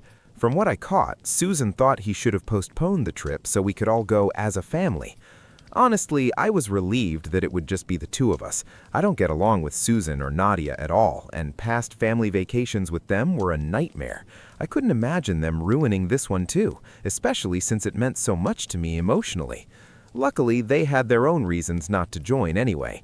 Nadia had her final exams and upcoming graduation, and Susan was tied up with an important project at work. Still, I can't help but feel Dad timed things perfectly so it could be just us, even if he'll never admit it. Susan and Nadia came into my life about 5 years ago. At first, everything seemed fine. They acted friendly enough when Dad was just dating Susan, but once he married her 2 years ago, things shifted. Their attitude toward me became cold and strange for no reason I could figure out. I hadn't done anything differently, yet suddenly I was treated like an outsider in my own home. And now, well, let's just say their jealousy hit a whole new level. Things were already bad with my stepmom and stepsister, but what they did before my trip crossed every line. I was never close with Susan or Nadia, but at least in the beginning our relationship was civil and polite. That all changed after Dad married Susan. Suddenly, she started treating me like dirt, and Nadia copied every move her mother made. They'd talk down to me, make nasty little remarks, and act cruel, but only when Dad wasn't around. The moment he walked into the room, they'd flip the switch and turn into sweet, smiling angels. It was so fake it made my skin crawl. Eventually, I realized I needed to tell Dad what was going on. We sat down for a family talk, and at first, Susan and Nadia denied everything. Luckily, I had recorded one of our earlier conversations where they were openly horrible to me. With evidence on the table, they couldn't lie anymore. So instead of denying, they switched to emotional manipulation. They both burst into tears and told Dad they only acted that way because they felt like I hadn't accepted them as family, which was total nonsense. I did see them as family. It was them who treated me like garbage. Yet somehow they expected me to keep being nice to them while they showed me zero respect. Dad was confused and torn. Susan was the first woman he'd really cared for since Mom, and I knew he didn't want to lose that relationship so easily. He asked all of us to try harder to get along. For his sake, I agreed to keep things civil. After that, their behavior shifted again. Instead of being nice in front of Dad and cruel behind his back, they just chose to completely ignore me whenever he wasn't around. It was like I didn't exist. Honestly, I preferred it that way. At least they weren't actively tormenting me. For Dad's sake, we kept up the performance of being one happy family, and that carried on for about a year. Fast forward to just a few days ago, the morning after my birthday, Dad and I had breakfast together and I pulled him aside. I asked him straight out if Susan and Nadia were upset about not joining us on the India trip. He admitted they were, but also reminded me how much this trip meant to us, especially with it falling so close to Mom's death anniversary. He wanted this to be our special time together, just father and daughter. He promised he'd smooth things over with them later. That was fine by me. Honestly, vacations with Susan and Nadia were torture. Dad and I are explorers. We love walking around, sightseeing, soaking up every bit of culture. They, on the other hand, prefer to sit in the hotel and complain if we're even a little late for dinner. To me, that's not a vacation. That's being trapped. India was supposed to be different. India was supposed to be ours. I didn't think there was anything wrong with that, especially since Susan and Nadia had taken their own little trips together in the past without us. The only real difference was that ours was longer and farther away, 10 days overseas instead of just a weekend somewhere nearby, but still it felt completely fair. Dad told me not to stress, to focus on packing and getting ready. He promised he'd deal with Susan and Nadia after we got back, so I did exactly that. For the past 2 days, I was walking on air, too excited to care about their drama. Yesterday, I finished packing everything, double-checked my documents, and tucked my passport into my bag so it would be ready. Our flight was scheduled today. But now, I don't even know if we're going anymore, because Susan and Nadia crossed a line so insane I still can't believe it. They burned my passport. Yes, burned it. Not lost, not misplaced. They literally destroyed it. I found out just a few hours ago. It was around 6 p.m. yesterday when I was organizing paperwork and noticed it was missing from my bag. By 2 a.m., the truth came out. They had actually set it on fire. They burned my passport before my trip. My dad's revenge was brutal. When I went through my bag to double-check everything before our flight, I realized my passport wasn't there. At first, I thought maybe I misplaced it, so I tore the entire house apart. Drawers, shelves, even the laundry baskets. 45 minutes later, I was sweating, panicking, and close to tears. It was just gone. That's when Susan and Nadia waltzed into my room with these fake, sweet voices and asked, "Lose something?" I immediately felt something was off, but in desperation, I admitted I couldn't find my passport anywhere. That's when Susan tossed something on my bed. It was my passport, or at least what was left of it. Half burned, charred along the edges, completely ruined. She smirked and asked, "Was this what you were looking for?" I froze. My brain couldn't even process it at first. When the shock finally wore off, I decided I wasn't going to give them the satisfaction of watching me break down. I calmly set the ruined passport aside, stood up, shut the door in their faces, rocked it, and then I collapsed into tears. Dad wasn't home. He was out picking up clothes for the trip. I texted him everything that happened, even attached a photo of the burned passport. Within 20 minutes, I heard him storming into the house. His voice shook the walls as he screamed at Susan and Nadia, calling them picos and ordered them out. He said he'd already made one mistake when he ignored the first time they mistreated me, and he wasn't about to repeat it just because he once loved Susan. Of course, they immediately tried to fake cry and blame me. Their story was that I'd supposedly left a lit cigarette on my dresser, and that's how my passport caught fire. Which is insane. I don't even smoke. At that point, I came downstairs because I couldn't let them spin lies like that. Dad looked at me and said I was just in time because he had something planned. I assumed he was about to call the police, but no, he went into his office and came back with a stack of papers. Nadia's face went pale the second she saw them. Then, without saying a word, Dad ripped the documents in half right in front of Susan. Turns out those papers were for Nadia's student loan. She needed Dad to co-sign so she could pay for college, since Susan hadn't saved a dime for her. Dad had been ready to help. Not anymore. That was his revenge. My passport for her college dream. Fair trade, honestly. Within an hour, Susan and Nadia were gone. They begged, pleaded, even got on their knees, but Dad didn't budge. Now, since the moment they left, they've been spamming me with texts, Nadia especially. She keeps begging me to convince Dad to reconsider, promising she'll do anything to make up for it. She claims they never knew Dad was going to co-sign her loan, and that they just lashed out because they felt excluded. I finally replied once. I reminded them that they've gone on plenty of mother-daughter trips without us, so why is it unfair when Dad and I wanted one trip alone, especially for my 18th birthday and in memory of my late mom?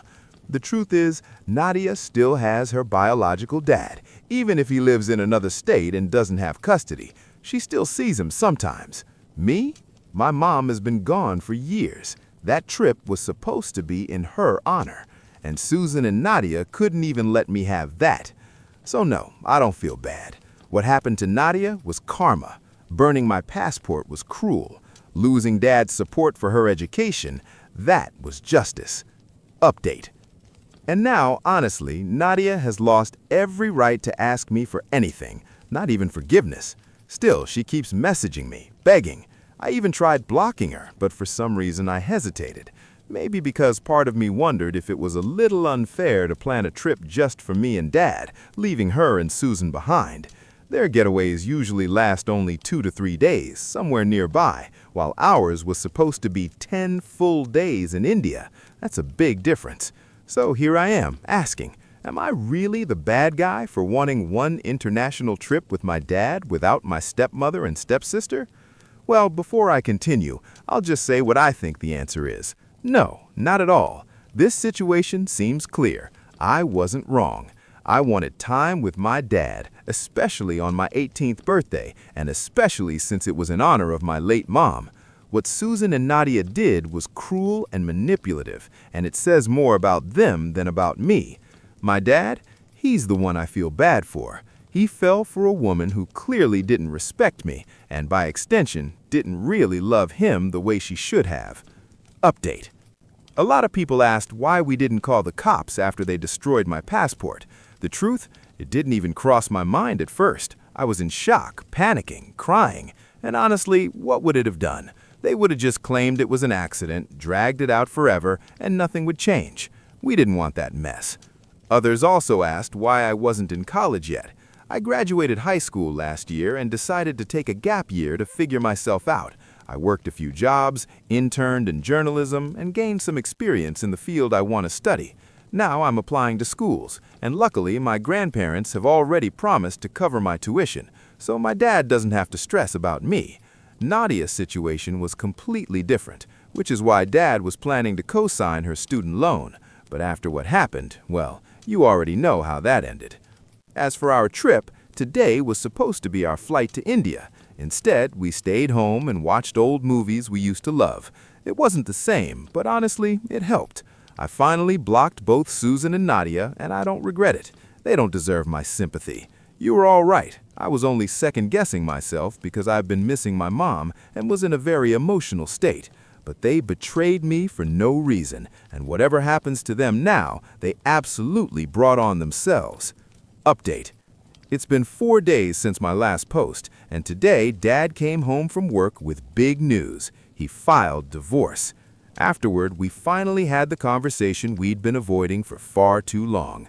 He admitted that he'd been selfish. He loved Susan and tried to convince himself it would work out, even when her behavior, and Nadia's, clearly proved otherwise. Instead of trying to repair things with me, they simply shut me out completely. That's not family. That's not love. Dad told me he finally realized he'd been clinging to something toxic, and it was damaging both of us. He deserved better. I deserved better. Maybe he did love her, but it was obvious she didn't love him enough to even tolerate me, and that's not the kind of woman he should spend his life with. Update. The reason Susan never truly accepted me was simple. She could never see me as part of her family. Deep down, she probably knew that for Dad, I would always come first, and that neither she nor Nadia could ever replace me. That jealousy and insecurity made her bitter, and eventually it poisoned everything. Dad may never fully understand why their behavior shifted so dramatically, because before the wedding, they treated me kindly, but the moment the vows were said, it was like they became different people overnight. Dad admitted he ignored the signs, hoping things would somehow settle, but the damage was already done. He told me he's finished pretending. We're not a happy family, and there's no point in acting like one. That same day, after meeting with his lawyer, he filed for divorce. Later, he apologized for everything I had to endure because of his choices, and we just hugged. Some might call him a flawed father, but to me, he's the best dad I could ever ask for. Sure, he made mistakes and sometimes thought only of himself, but every mistake was outweighed by 10 good things he did for me. I love him, and I always will. Update. A few days later, it became official. Susan was served divorce papers.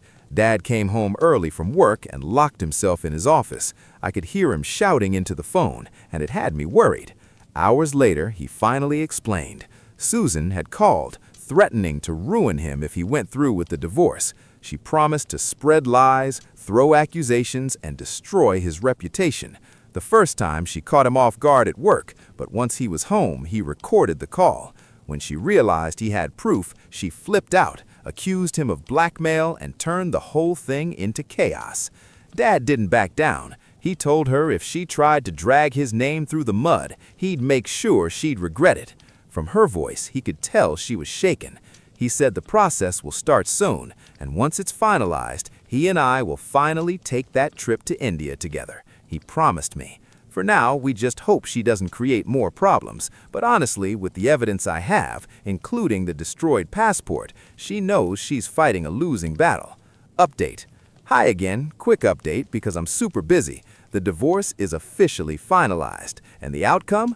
Honestly, Dad hit the jackpot. Susan walked away with nothing. No alimony, no settlement, no ridiculous child support she tried to claim out of nowhere. She fought dirty, but it didn't work.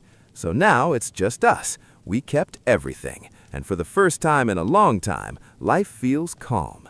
I already have my new passport, and Dad and I have started planning our India trip again. This time, it's really happening. I can't even describe how excited I am. More importantly, I'm genuinely happy now. Thank you all for your support along the way. Almost 7 years ago, my family cut me off completely and threw me out of the house. At the time, I was only 22, still working my first job, not financially stable enough to rent on my own. It all happened so suddenly that I had no time to prepare, emotionally or financially. And the reason for all of it was my sister, Hannah. Hannah and I were never especially close. She was quite a bit older than me. By the time she was 27, she married her boyfriend, Pete. They stayed married for about 3 years before she filed for divorce, claiming Pete had been cheating on her with one of my friends. Back then, I was still living with my parents after college, saving money before moving out. Everything at home was fine until Hannah came back one night in tears, declaring she'd discovered Pete's betrayal. According to her, he had been having an affair for 6 months, and somehow it was my fault. The reason? I had introduced Pete to my friend Emily. She had been struggling to gain weight, and since Pete was a certified nutritionist, he offered to help her out. That was it. Hannah twisted that into a story that Emily was the woman Pete cheated with. I was stunned. Emily and I weren't super close, but I knew her well enough to believe she would never get involved with a married man. And Pete, if anything, he always seemed hopelessly devoted to Hannah. He talked about her constantly, and not once in those 3 years did I see anything suspicious. But none of my doubts mattered. My parents instantly sided with Hannah. They didn't ask for evidence, didn't question anything. They just took her word for it. I can't blame them for choosing their daughter over their son-in-law, but what broke me was how quickly they turned on me. Hannah stormed into the house one day, hysterical, and convinced them that I was to blame for ruining her marriage, simply because I had introduced Pete to Emily. Within minutes, they told me to pack my things and leave. When I begged them to listen, they said if I didn't go on my own, they'd throw me out. And just like that, I lost my home and my family in the same day. I still remember sitting on the curb outside with my bags, crying for an hour before finally calling a friend to let me crash at his place. I tried reaching out to my parents in the days that followed. Calls, texts, visits, nothing worked. They blocked my number.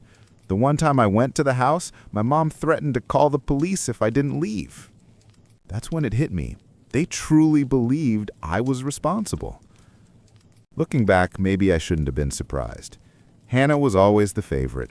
I was the unexpected second child, the one who got leftovers while she got the spotlight. As kids, it didn't matter much to me, but I never thought that favoritism would destroy my place in the family entirely. Pete blocked me too. No explanation, no chance to defend myself. And Hannah moved back in with my parents, making it impossible for me to even try talking things out. The only person left who might know the truth was Emily. We weren't close, but I reached out anyway, and when I explained what Hannah had accused me of, she was horrified. She swore nothing ever happened between her and Pete, that their interactions had been strictly professional. To prove it, she even told me about her long-term boyfriend. They were already talking about marriage. She showed me photos of the two of them together. Her explanation made infinitely more sense than anything Hannah had said. Deep down, I already knew Hannah had lied, probably to cover the real reason for the divorce. But without any proof, I was powerless. My family had made up their minds, and I was left alone. Back then, all I wanted was to reconnect with my family. Despite everything they had done to me, I still missed them terribly. But as time passed, I had no choice but to adapt. I found an apartment, poured myself into work, and tried to build a life. Bills had to be paid, and keeping myself busy was the only way I knew how to cope. It wasn't easy. The pain was overwhelming. But slowly, I taught myself to move forward, with or without their support. Years went by, and life began to change for the better. I moved out of that tiny apartment into something much nicer, built a stable career, and just last week, I proposed to the woman I've been dating for 2 years. She said yes. But the real turning point came shortly after my engagement. A few days after my fiancée, Lisa, posted our engagement photos on Instagram and cross-shared them to Facebook, I got an email. Not just any email, but the email that finally explained everything that had happened years ago, complete with proof. It turned out that Lisa, who works as a doctor, had once met Pete, my former brother-in-law, at a medical seminar. They had stayed loosely connected on Facebook. That's how he stumbled across our engagement post. For the first time in years, I was glad the world was so small. Instead of messaging me directly, Pete chose to send an anonymous email. Later, he explained it was because he didn't want to seem awkward. After all, years had passed since the divorce, and he had no desire to look like someone still clinging to the past. He also admitted that since he blocked me back then, it felt strange to just pop back up in my life. But what mattered was the content. The email laid out the full truth behind the divorce, and it completely shattered the story Hannah had built. It was Hannah who had been unfaithful, not Pete. And worse, she had cheated with my friend Frank. At the time, Frank worked as a cashier at the local grocery store. Never in a million years would I have suspected anything between them. They'd been so careful to hide it. But Pete eventually found out. When confronted, Hannah tried to twist the situation, telling Pete that it was my fault. She claimed I had introduced her to Frank, even encouraging their connection by mentioning his interest in music since she was a decent singer herself. From there, she said, things just happened. To cover her tracks, she even insisted I had helped them hide the affair all along, which was, of course, a blatant lie. Pete admitted he was furious when he found out. Instead of thinking clearly, he blocked everyone in my family, including me. Looking back, he knows it was the wrong move, but at the time, anger clouded everything. The email itself included screenshots of conversations between Hannah and Frank. Messages where they openly confessed their love, joked about how easy it was to fool Pete, and arranged secret meetups. Hannah had even signed off using her rarely mentioned middle name, something only a few people knew. There was no denying it. Reading those messages was surreal. For the first time in years, I had undeniable proof. Hannah had lied about everything. I eventually confronted Pete in person after realizing he was in Lisa's Facebook friends list. He admitted that Emily, my friend who had originally been accused, had told him her side years ago. He just never told me because he didn't want to stir things up again. He regretted it now, because if he had spoken up earlier, I could have cleared my name long ago. Still, he was willing to help me now. Pete and I agreed that Hannah's lies had destroyed enough lives, and neither of us wanted her manipulations to stand unchallenged any longer. The truth was clear. Hannah had weaponized her family's trust to protect herself, even if it meant sacrificing me. She dragged my name through the mud, convinced my parents to disown me, all to keep her own reputation intact while she pursued her affair.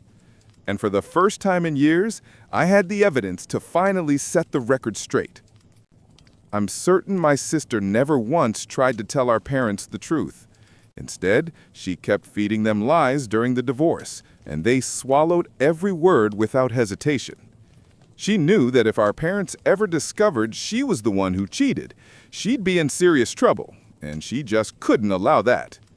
Well, now the truth is finally out, and I'm going to use it to destroy her life the same way she destroyed mine all those years ago. I wasn't sure if my parents were still living in the same house, since I hadn't seen them in 7 years, but an old neighbor confirmed they never moved. Even better, Hannah still lived there. That didn't surprise me at all. She was always lazy and hated responsibility. Living off aging parents while they did everything for her was exactly her style. 2 days ago, Pete and I showed up unannounced. My mom opened the door, and we pushed our way inside before she could react.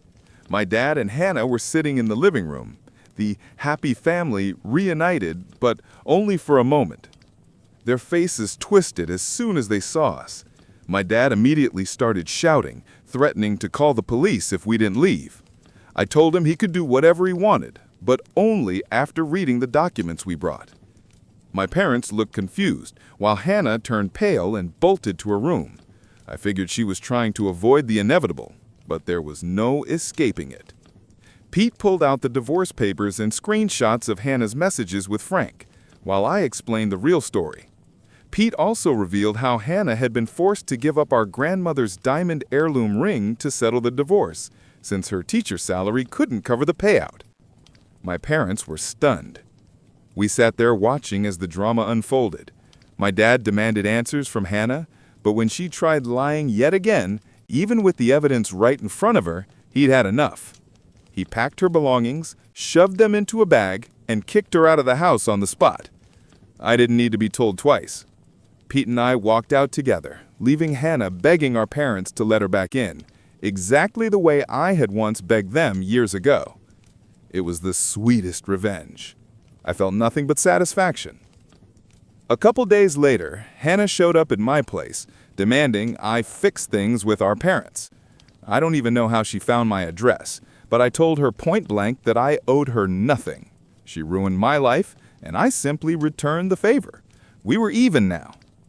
Apparently, she has no pride left, because the moment I said that, she broke down sobbing, calling me a monster. I honestly didn't care. I put on my headphones, turned up the music, and let Lisa keep working peacefully in her office. Eventually, she left, but not before scrawling a message on my door with a marker reminding me that I'm a vengeful monster. To be honest, I don't feel bad about what I did. I don't think I'm the villain here. I didn't lie or scheme like she did. I just exposed the truth. So, am I really the bad guy for ruining my sister's life and getting her kicked out of our parents' home 7 years after she blamed me for her divorce? Drop your thoughts in the comments. Update 1. Hannah didn't stop bothering me. Even after a week, she kept calling nonstop, 14 times in a day. I finally threatened to involve the police, and that made her back off, at least for now. I have no idea how she keeps getting my number after I block her, but apparently she has her friends add me into group calls from different numbers. She's tried guilt-tripping me, saying her teacher salary isn't enough to live on. But I know that's not the real issue. What she really hates is finally having to pay rent, utilities, and groceries herself. And honestly, that's not my problem. As for my parents, they're not much better. They found me on Facebook after seeing Lisa's engagement post. Now they're suddenly interested in being part of my life again. They even hinted that they expect to be invited to my wedding. They still haven't apologized, but somehow think they deserve to show up on one of the most important days of my life. Lisa and I laughed reading their messages because they were so delusional it almost seemed like a bad joke. But in truth, the whole thing is more sad than funny. Update 2. Hannah showed up at my house again, even after I threatened to report her for harassment yesterday. I was getting ready to leave for work, but she stopped me by flopping onto the hood of my car, refusing to move until I spoke with her. It was incredibly annoying, and this time I actually called the police. They took her away while she screamed and cried, trying to paint me as the bad guy. Unfortunately for her, nobody bought it. It took some time to file the official report against her, but as soon as I did, I rushed to work so this incident wouldn't ruin my day. I figured my parents would bail her out since she's their favorite, and I was right. They sent her home and then followed up with a long message telling me I had been too harsh and unfair to them over a mistake they supposedly made almost 10 years ago. It was laughable. Nothing my sister and parents did to me back then could ever be called merciful or fair. No mercy stopped them from literally throwing me out of the house with nowhere to go. So now, I see no reason to offer forgiveness or kindness. I messaged my parents saying that after all these years, they had lost any right to tell me what I can or cannot do, and that they should stop deluding themselves.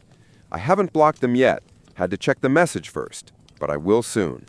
Hopefully then, I can finally cut that whole family out of my life for good. Update 3. I just got home from work, checked my socials, and saw that my parents sent me another long message. Lisa and I read it together, and I swear it was the funniest thing I've ever seen. These poor people don't realize that nothing they say or do now can hurt me. I just laughed at how pathetic they are. They still think we're a family and announced they'd taken Hannah back, claiming both of their children deserve a second chance, as if I was ever in the wrong. They expected Lisa and me to visit them for dinner before my wedding to civilly resolve our differences. Too bold of them to assume I'd ever want them anywhere near my wedding. We laughed at their absurd message, and I responded that I had zero interest in any invitations from them. I'm perfectly happy living my life without them, just like I have for the last 7 years. They made it clear long ago that I'm better off without them. I'm grateful it took me so long to realize that. I no longer need them or their so-called forgiveness. They can continue playing happy family with Hannah all they want. I don't care. After sending that last message, I blocked them permanently. That's it. I'm done. I'm sure they'll try to contact me again somehow, but it doesn't matter. Lisa is the only family I need, and I'm happier than I've ever been with just her. My parents and sister never could see past their own noses, and I doubt they ever will. Next time they try to reach out, they'll be talking to my lawyer. My narcissistic sister tried to hurt me, but for years my family brushed it off like it was just a joke. Now, though, everyone is finally starting to see how unstable her behavior really is. A bit of background. I'm the second youngest out of 5 kids. I have 2 older brothers and 1 older sister. Let's call her X. There's a 5-year age gap between us, so we never really had that close sisterly bond growing up. To her, I always felt more like an inconvenience. Anytime it was my turn to choose something, like a movie, she would get upset. Even back then, she had this strong need to control everything and everyone around her, and honestly, it only got worse with time. I'm about to turn 19, and X is now 24.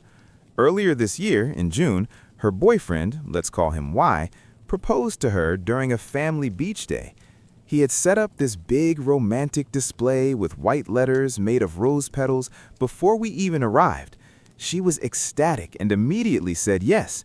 My parents and siblings were all thrilled. Our youngest sibling is only 4, so he didn't really understand what was going on. And that's when the chaos started. From the moment she got engaged, X basically turned into a full-on dictator bride, with my mom backing her up. Here's a list of her rules. All bridesmaids must pay for their own dresses, a soft pink gown costing $300, plus shoes, hair, and makeup. Every bridesmaid must attend all pre-wedding events, including a spa bachelorette party, $800 per person, and a weekend trip to Toronto with a 2-night stay at the Fairmont, $1,000. Guests must pay a $150 deposit to attend the wedding banquet or they lose their spot. Gifts must come strictly from her registry. Anything else will be returned. Bridesmaids must visit a beauty salon every 6 weeks at their own expense to maintain perfect hair and skin for photos. Tattoos must be hidden. Dresses must cover the neck, wrists, and ankles. Only the bride is allowed visible tattoos or bright hair. Everyone else must keep natural hair or wear a wig, again at their own cost. Dresses are only available up to size 10. Anyone bigger has to lose weight. I'm a size 12, and she straight up called me fat and even gave me a keto diet book. No one, including vendors, is allowed to contact the bride or groom directly. Everything must go through the bridesmaids. She even created a shared wedding email and expects us to just know what's acceptable without asking. We're also expected to track guest payments and gifts, reminding people about deposits and monitoring what they plan to give. Talking about all of this out loud made me realize how insane the situation actually is. I'm seriously considering speaking to a therapist at my university and possibly moving into a dorm. I even called my aunt, who's also my godmother, and she told me straight up that my mom's behavior is just as concerning. She advised me to have a serious talk with my parents, not only about the wedding, but also about how they've always favored my sister. She also said she's ready to step in if things escalate. Some people pointed out that money plays a huge role in situations like this. If my sister doesn't come back down to reality, people like me simply won't be able to participate in her wedding. I tried explaining that to her, but she refuses to listen. The thing is, her fiancé earns over $120,000 a year in IT, and she makes around $100,000 as an accountant. They could easily afford all of this themselves. At that point, I told both my mom and my sister that I wouldn't be involved unless someone covered all my expenses. My mom keeps pretending everything is fine, but my sister is acting like a spoiled diva, and that approach clearly isn't working. Ironically, her fiancé is very calm, which is probably why they work as a couple. He's the only one who can actually calm her down. About the $150 entry fee, my family tried to convince me it's some kind of Italian tradition, but I found out that's completely false. I'll have to explain to my mom that I simply don't have that kind of money. Honestly, my sister could have just invited me as a regular guest. She already has 13 bridesmaids, 12 plus one maid of honor. The number comes from the groom's close group of 13 brothers from his class, which apparently means a lot to him. When I confronted my sister, she told me it was my responsibility as her sibling to save money for this. Meanwhile, my parents are already planning to spend around $100,000 on the wedding, so apparently giving me $2,000 for expenses is too much. I'm also starting university soon, which will cost around $177,000. Then I found out something shocking. My parents had actually set aside $25,000 for each of us kids. The deal was, once we turned 19 and started university, that money would be ours to use. My dad even confirmed it with bank statements. He was about to transfer my share to me. But after my sister got engaged, things changed. Apparently, she had told my mom she always felt like a neglected child. She's used that phrase before, and I think it really got to my mom. Feeling guilty, my mom decided she could redirect money from all the kids' accounts to fund the wedding. My two older brothers never used their money because the military covers their expenses, so that's $50,000. Add my sister's $25,000 and my $25,000, and suddenly there's $100,000 for her wedding. My mom decided since my education would cost $177,000 anyway, she could just take my $25,000. And of course, my sister pushed this idea. She knows exactly how to manipulate situations like this. There's also deeper history behind all of this. After I was born, my mom suffered severe postpartum depression and was hospitalized for 4 months. During that time, my dad had to take care of all of us, and a nanny looked after me. My sister, who was about 5 years old at the time, ended up getting the least attention, and she never forgot it. She didn't blame my mom, she blamed me. At one point, she even tried to suffocate me with a pillow. My mom stopped her in time, but the family later turned it into a funny story, probably as a coping mechanism. Growing up, she constantly used manipulation to get her way. At first, it was small things, toys, attention, but as she got older, it turned into bigger demands, like expensive trips, and now this wedding. This is also why I've always been closer to my dad than my mom. We actually had a somewhat normal relationship when I was around 12, but everything changed again when my mom got pregnant with our youngest sibling. That pregnancy wasn't planned, and somehow I became the target of my sister's resentment again. Update 2. Now for what actually happened. We finally had a serious conversation. I explained everything, how unfair it was, the financial pressure, and how it affected me. My dad completely lost it when he realized what was going on. He had no idea about the $100,000 plan.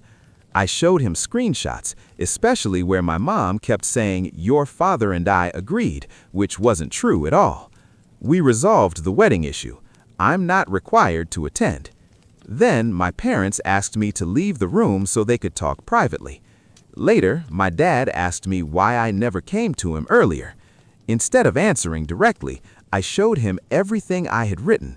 He was furious. He immediately called my sister and demanded she come home, but she refused, saying she was with her fiancé's family. When he insisted, she hung up and blocked him. After that, my mom came to talk to me privately. She opened up about her postpartum depression and things I had never known before. We managed to reconnect a bit. I asked her if my sister would agree to therapy, since she clearly believes those early childhood events affected her so deeply. My mom said she would try, but she can't force her. I told her that if my sister refuses therapy, I will cut contact with her completely. My dad reassured me that I would get my $25,000 and I don't have to attend the wedding. He even joked that since she's charging guests $150, she can fund her wedding that way. We also confirmed that the $150 tradition is completely fake. Even the groom's mother was shocked when she heard about it. The only somewhat similar tradition is a money dance at some weddings, but nothing like mandatory payments. So, my sister showed up about 5 hours later. While the groom's mother was still there, she acted sweet and polite, like nothing was wrong. But the moment the woman left, everything exploded. It was like a switch flipped. My sister immediately started demanding to know why my dad had interrupted their evening and forced her to come home. Dad didn't even try to be polite. He said he didn't care about their plans and told her to sit down. She refused at first, and they began arguing. Eventually, she sat down, but only after Dad used a mix of pressure, financial threats, and even saying he would tell the groom's mother what she's really like, something her fiancé apparently hasn't fully seen yet. I was asked to leave the room again. From outside, I could hear shouting, accusations, and manipulation. My sister started threatening to cut off contact with the family or even prevent my parents from seeing their future grandchildren. She tried pushing my mom back into agreeing to the original $100,000 wedding plan, but this time, both my parents stood firm. At one point, my dad snapped and yelled that my mom was not her emotional punching bag and that she wasn't to blame for what happened with her postpartum depression. He told my sister that if she had issues because of it, she needed therapy. Then I was called back into the room. We started going through everything, beginning with the keto diet book. My sister tried to justify her behavior by calling me fat and lazy, but my dad shut that down immediately and defended me. She broke down crying, and my mom asked Dad to be less harsh, which she tried to do. In the end, we talked through everything. For the first time in a long time, I actually felt like a real part of the family, not just someone they dump problems on. Eventually, my sister stormed out, called a taxi, and left, claiming she was being attacked. We decided to wait until Christmas, when my brothers would be back in town, to have a full family discussion about what to do next. Most likely, it will come down to either therapy or cutting her off completely. Meanwhile, my parents are still negotiating the wedding budget with the groom's family. They made it clear that if such a wedding is going to happen, everyone needs to contribute. The groom's family agreed that $100,000 for a wedding is insane. The latest plan is that my sister will receive $15,000, but in reality it's closer to $5,000, since $10,000 has already been spent on her dress. The remaining $10,000 will be saved for something more meaningful. The groom's family also agreed to contribute $15,000, $10,000 for the wedding and $5,000 for the honeymoon. As for my education, tomorrow my dad and I are going to the bank. We're canceling the loan I was pressured into taking and paying a small penalty. Thankfully, since the loan hadn't started yet, the fee is minimal. My dad covered it himself because he agreed I should never have been pushed into taking that loan in the first place. My parents also agreed to pay for my first year of tuition without touching the $25,000 saved for me. That money will now be transferred into a separate account for my future. My relationship with my mom is still a bit strained, and my sister straight up hates me now. She blamed me for everything and said I ruined her relationship with her fiancé and his family. Because of that, she banned me from her wedding and cut me out of her life completely. Honestly, I don't feel like I lost a sister. It feels more like I finally got rid of a villain. I promised my parents I would never treat my younger sister the way I was treated. I want to be someone she can rely on, someone who protects her, just like my dad and brothers protected me. Some comments I saw pointed out something important. My sister literally tried to kill me as a child. That's not something small, it's serious trauma. And the fact that it was later turned into a funny story is deeply concerning. That's not normal. And honestly, people are right. I need answers about why my mom handled it that way and why my sister wasn't kept in therapy longer. She should also apologize for that. The author's clarification: at first, my parents didn't treat the incident as a joke. It was my sister who later started saying it was just a joke, especially as we got older. After that incident, my parents were very careful. They never left me alone with her. Either they were present or my older brother was nearby. Only when I was around 10 and our relationship seemed normal did it start being talked about jokingly. I forgave her and genuinely believed it wasn't serious. Now I understand that wasn't true. She's resented me her entire life. As for therapy, she did go from ages 7 to 10, but she learned how to say exactly what the therapist wanted to hear, so the sessions ended. My dad didn't object, but my mom wanted a second opinion and found one of the best child psychologists in Alberta. He worked with her for almost 4 years. In the end, he said she had improved and learned to cope with her trauma, but honestly, I think she just got really good at pretending. About her fiancé, he knows everything. I sent him a long voice message, and we talked for 2 hours. In the end, he didn't seem very surprised. Looking back, I think he already knew. He also shows some concerning traits himself. Some people asked whether my parents feel like they failed in raising her. I think they do, at least partly. She showed troubling behavior even as a child, pushing, biting, hurting other kids, but I believe the lack of attention from my mom in that critical period really affected her. My dad was busy with my brothers, the nanny focused on me, and an aunt helped with her, but she couldn't replace a mother. Even though things improved for a while, everything changed again when I was 12. That's when my sister told me directly that she hated me, and always had. Around that time, my mom got pregnant again, and my sister started acting out, taking her anger out on me, the house, even the dog. To better understand her, it's worth mentioning that she actually stole her fiancé from another girl she knew, just because she wanted him, without caring about the consequences. Some people suggested she might have borderline personality disorder. Psychologists usually wait until adulthood to diagnose it, hoping the person will outgrow certain behaviors.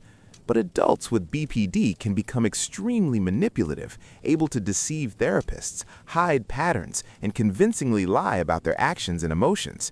At this point, I honestly don't think she would agree to therapy unless it was just to prove she's right. She didn't even give me that Lalaloopsy doll. She took it and burned it. Cutting contact really seems like the best option when dealing with someone like this. Life becomes much calmer without constant drama and accusations. Therapy only works if the person actually wants to change, and people like her often don't. That's why I've decided to go to therapy myself. It's already helping. Growing up in this kind of environment distorts your sense of what's normal, and only later do you realize how unhealthy it really was. So yes, my mom, dad, and I are all now in therapy. Update 3. 3 months later. Family therapy is actually going really well. My brothers were given leave and returned to Canada after being stationed abroad. Things are slowly improving, and my relationship with my mom is stronger than ever. It honestly feels like I have my best friend back. As for my sister, I have no real contact with her. A friend still follows her on social media, and she seems fine. The wedding was moved from December to November. She and her fiancé bought a house, and there are rumors she's pregnant.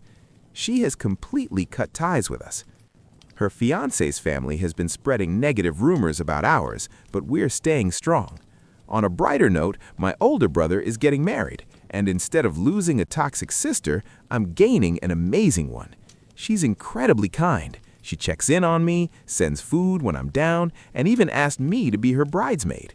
She's an only child, and her mom passed away, so it means a lot to her. I said yes. By next year, I'll officially have a new sister. I also started dating someone. He's in the army too. Apparently, that's my type now. He's very supportive, and things are going great so far. Update 4. After the wedding. My family and I weren't invited to the wedding, but we heard how it went from relatives and friends. The ceremony itself was pretty standard. The groom's mother wore an ivory dress, and some guests even brought kids despite it supposedly being a child-free event. The real drama happened at the reception. The groom's mother invited one of his ex-girlfriends, apparently hoping to stir things up, but it didn't work.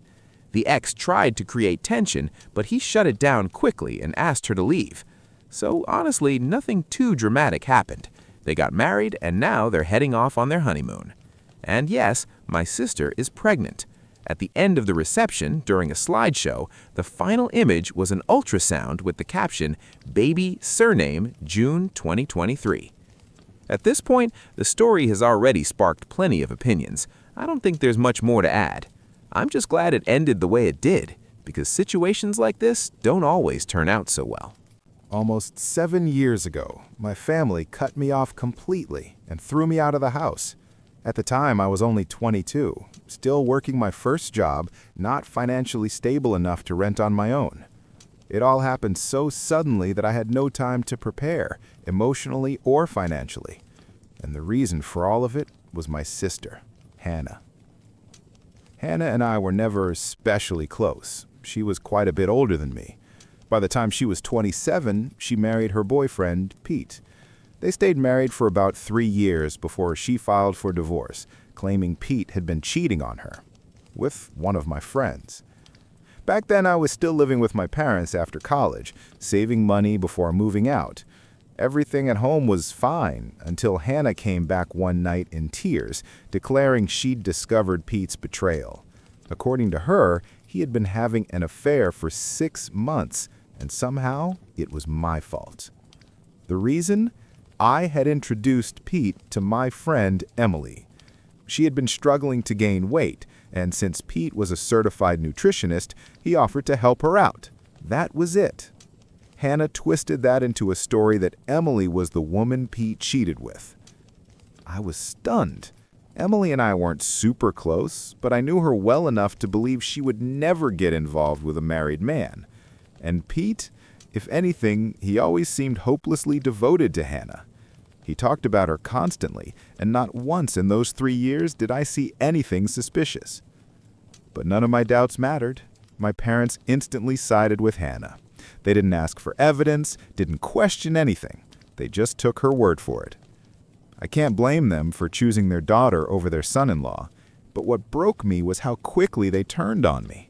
Hannah stormed into the house one day, hysterical, and convinced them that I was to blame for ruining her marriage, simply because I had introduced Pete to Emily. Within minutes, they told me to pack my things and leave.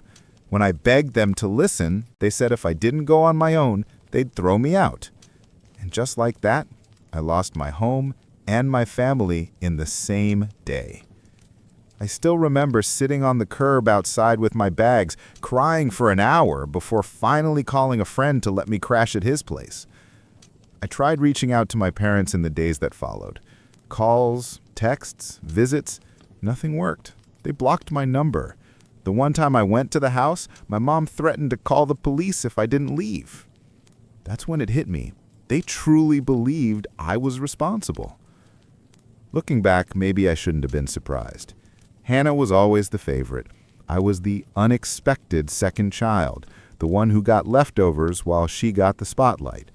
As kids, it didn't matter much to me, but I never thought that favoritism would destroy my place in the family entirely.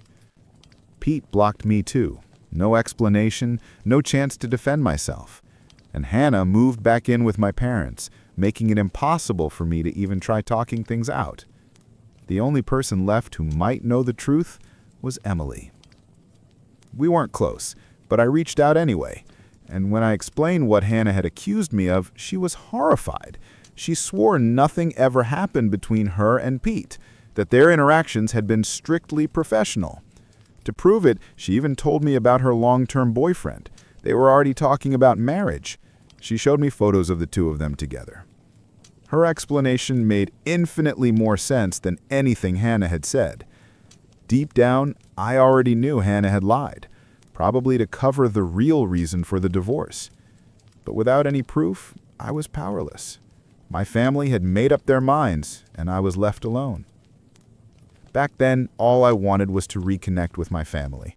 Despite everything they had done to me, I still missed them terribly. But as time passed, I had no choice but to adapt. I found an apartment, poured myself into work, and tried to build a life. Bills had to be paid, and keeping myself busy was the only way I knew how to cope. It wasn't easy. The pain was overwhelming.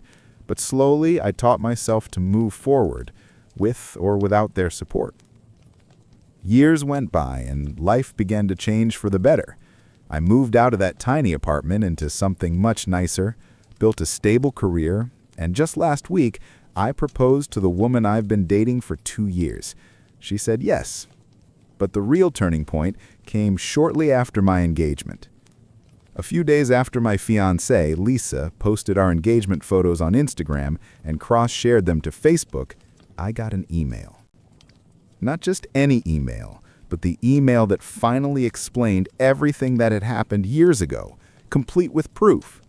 It turned out that Lisa, who works as a doctor, had once met Pete, my former brother-in-law, at a medical seminar. They had stayed loosely connected on Facebook. That's how he stumbled across our engagement post. For the first time in years, I was glad the world was so small. Instead of messaging me directly, Pete chose to send an anonymous email. Later, he explained it was because he didn't want to seem awkward. After all, years had passed since the divorce, and he had no desire to look like someone still clinging to the past. He also admitted that since he blocked me back then, it felt strange to just pop back up in my life. But what mattered was the content. The email laid out the full truth behind the divorce, and it completely shattered the story Hannah had built. It was Hannah who had been unfaithful, not Pete. And worse, she had cheated with my friend Frank. At the time, Frank worked as a cashier at the local grocery store. Never in a million years would I have suspected anything between them. They'd been so careful to hide it. But Pete eventually found out. When confronted, Hannah tried to twist the situation, telling Pete that it was my fault. She claimed I had introduced her to Frank, even encouraging their connection by mentioning his interest in music since she was a decent singer herself. From there, she said, things just happened. To cover her tracks, she even insisted I had helped them hide the affair all along, which was, of course, a blatant lie. Pete admitted he was furious when he found out. Instead of thinking clearly, he blocked everyone in my family, including me. Looking back, he knows it was the wrong move, but at the time, anger clouded everything. The email itself included screenshots of conversations between Hannah and Frank.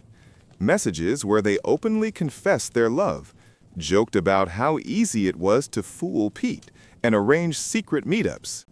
Hannah had even signed off using her rarely mentioned middle name, something only a few people knew. There was no denying it. Reading those messages was surreal. For the first time in years, I had undeniable proof. Hannah had lied about everything. I eventually confronted Pete in person after realizing he was in Lisa's Facebook friends list. He admitted that Emily, my friend who had originally been accused, had told him her side years ago. He just never told me because he didn't want to stir things up again. He regretted it now, because if he had spoken up earlier, I could have cleared my name long ago. Still, he was willing to help me now. Pete and I agreed that Hannah's lies had destroyed enough lives, and neither of us wanted her manipulations to stand unchallenged any longer. The truth was clear. Hannah had weaponized her family's trust to protect herself, even if it meant sacrificing me. She dragged my name through the mud, convinced my parents to disown me, all to keep her own reputation intact while she pursued her affair. And for the first time in years, I had the evidence to finally set the record straight. I'm certain my sister never once tried to tell our parents the truth. Instead, she kept feeding them lies during the divorce, and they swallowed every word without hesitation. She knew that if our parents ever discovered she was the one who cheated, she'd be in serious trouble, and she just couldn't allow that. Well, now the truth is finally out, and I'm going to use it to destroy her life the same way she destroyed mine all those years ago. I wasn't sure if my parents were still living in the same house since I hadn't seen them in 7 years, but an old neighbor confirmed they never moved. Even better, Hannah still lived there. That didn't surprise me at all. She was always lazy and hated responsibility. Living off aging parents while they did everything for her was exactly her style. 2 days ago, Pete and I showed up unannounced. My mom opened the door, and we pushed our way inside before she could react. My dad and Hannah were sitting in the living room, the happy family reunited, but only for a moment. Their faces twisted as soon as they saw us. My dad immediately started shouting, threatening to call the police if we didn't leave. I told him he could do whatever he wanted, but only after reading the documents we brought. My parents looked confused, while Hannah turned pale and bolted to her room. I figured she was trying to avoid the inevitable, but there was no escaping it. Pete pulled out the divorce papers and screenshots of Hannah's messages with Frank, while I explained the real story. Pete also revealed how Hannah had been forced to give up our grandmother's diamond heirloom ring to settle the divorce, since her teacher salary couldn't cover the payout. My parents were stunned. We sat there watching as the drama unfolded. My dad demanded answers from Hannah, but when she tried lying yet again, even with the evidence right in front of her, he'd had enough. He packed her belongings, shoved them into a bag, and kicked her out of the house on the spot. I didn't need to be told twice. Pete and I walked out together, leaving Hannah begging our parents to let her back in, exactly the way I had once begged them years ago. It was the sweetest revenge. I felt nothing but satisfaction. A couple days later, Hannah showed up at my place, demanding I fix things with our parents. I don't even know how she found my address, but I told her point blank that I owed her nothing. She ruined my life, and I simply returned the favor. We were even now. Apparently, she has no pride left, because the moment I said that, she broke down sobbing, calling me a monster. I honestly didn't care. I put on my headphones, turned up the music, and let Lisa keep working peacefully in her office. Eventually, she left, but not before scrawling a message on my door with a marker reminding me that I'm a vengeful monster. To be honest, I don't feel bad about what I did. I don't think I'm the villain here. I didn't lie or scheme like she did. I just exposed the truth. So, am I really the bad guy for ruining my sister's life and getting her kicked out of our parents' home 7 years after she blamed me for her divorce? Drop your thoughts in the comments. Update 1. Hannah didn't stop bothering me. Even after a week, she kept calling nonstop, 14 times in a day. I finally threatened to involve the police, and that made her back off, at least for now. I have no idea how she keeps getting my number after I block her, but apparently she has her friends add me into group calls from different numbers. She's tried guilt-tripping me, saying her teacher salary isn't enough to live on. But I know that's not the real issue. What she really hates is finally having to pay rent, utilities, and groceries herself. And honestly, that's not my problem. As for my parents, they're not much better. They found me on Facebook after seeing Lisa's engagement post. Now they're suddenly interested in being part of my life again. They even hinted that they expect to be invited to my wedding. They still haven't apologized, but somehow think they deserve to show up on one of the most important days of my life. Lisa and I laughed reading their messages because they were so delusional it almost seemed like a bad joke. But in truth, the whole thing is more sad than funny. Update 2. Hannah showed up at my house again, even after I threatened to report her for harassment yesterday. I was getting ready to leave for work, but she stopped me by flopping onto the hood of my car, refusing to move until I spoke with her. It was incredibly annoying, and this time I actually called the police. They took her away while she screamed and cried, trying to paint me as the bad guy. Unfortunately for her, nobody bought it.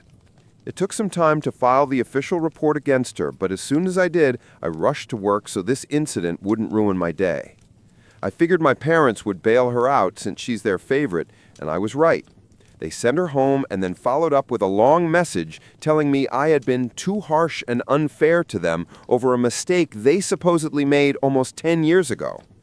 It was laughable. Nothing my sister and parents did to me back then could ever be called merciful or fair. No mercy stopped them from literally throwing me out of the house with nowhere to go. So now, I see no reason to offer forgiveness or kindness. I messaged my parents saying that after all these years, they had lost any right to tell me what I can or cannot do, and that they should stop deluding themselves. I haven't blocked them yet, had to check the message first, but I will soon. Hopefully then, I can finally cut that whole family out of my life for good. Update 3. I just got home from work, checked my socials, and saw that my parents sent me another long message. Lisa and I read it together, and I swear it was the funniest thing I've ever seen. These poor people don't realize that nothing they say or do now can hurt me. I just laughed at how pathetic they are. They still think we're a family and announced they'd taken Hannah back, claiming both of their children deserve a second chance, as if I was ever in the wrong. They expected Lisa and me to visit them for dinner before my wedding to civilly resolve our differences. Too bold of them to assume I'd ever want them anywhere near my wedding. We laughed at their absurd message, and I responded that I had zero interest in any invitations from them. I'm perfectly happy living my life without them, just like I have for the last 7 years. They made it clear long ago that I'm better off without them. I'm grateful it took me so long to realize that. I no longer need them or their so-called forgiveness. They can continue playing happy family with Hannah all they want. I don't care. After sending that last message, I blocked them permanently. That's it. I'm done. I'm sure they'll try to contact me again somehow, but it doesn't matter. Lisa is the only family I need, and I'm happier than I've ever been with just her. My parents and sister never could see past their own noses, and I doubt they ever will. Next time they try to reach out, they'll be talking to my lawyer. My husband secretly booked business class tickets for himself and his mother for our honeymoon, leaving me with a seat in economy class. So I exposed him right there in the airport lobby, in front of everyone. I'm 32 and my husband Van is 36. We got married recently. We had been together for 4 years and engaged for 8 months. I met him when I was 29. At the time, I worked as a bar manager, and he used to come in regularly as a customer. We started talking, and eventually he asked me out. I turned him down at first, but he kept coming back to the bar, always finding excuses to chat with me. My coworkers joked that it was kind of sweet. Eventually, I decided to give him a chance, and from there, everything took off. Van is, in many ways, wonderful. He's affectionate, kind, emotionally mature, financially independent, and always plans our dates. The only issue I ever had was his mother, Naomi. Before anyone judges me, I want to explain. When I first met her, I actually liked her. Van was 13 when his parents divorced. His father, Matt, cheated on Naomi with a coworker. Naomi was completely devastated. They had been together since college, and she believed they would grow old together. Matt begged for forgiveness, saying he had never been with anyone else and that this was a stupid mistake caused by losing his head. But Naomi refused to forgive him and filed for divorce. What Matt did was awful, but Van was too young to fully understand what was happening. He was just heartbroken watching his family fall apart. He lived with his mother during the week to stay close to school and spent weekends with his father. Despite his mistake, Matt was a good father to Van. He supported him, attended every school event and sports game, showed up for parent-teacher meetings, and most importantly, allowed Van to be himself.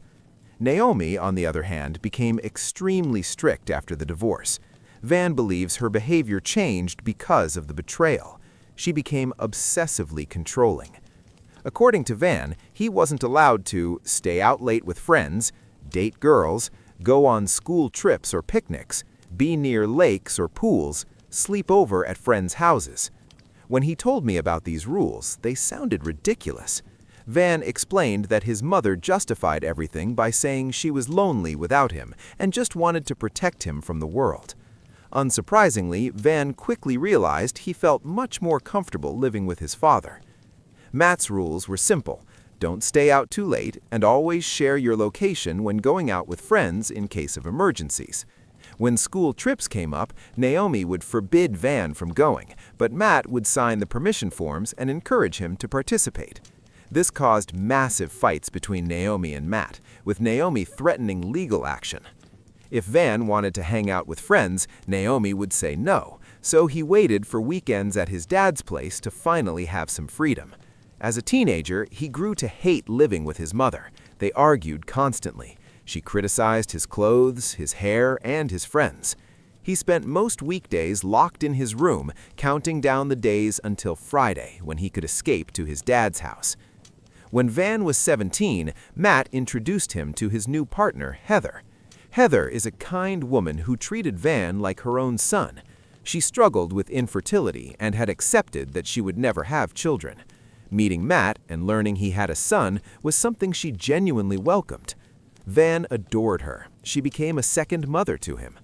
For Naomi, this was unacceptable. She couldn't tolerate another woman in her son's life.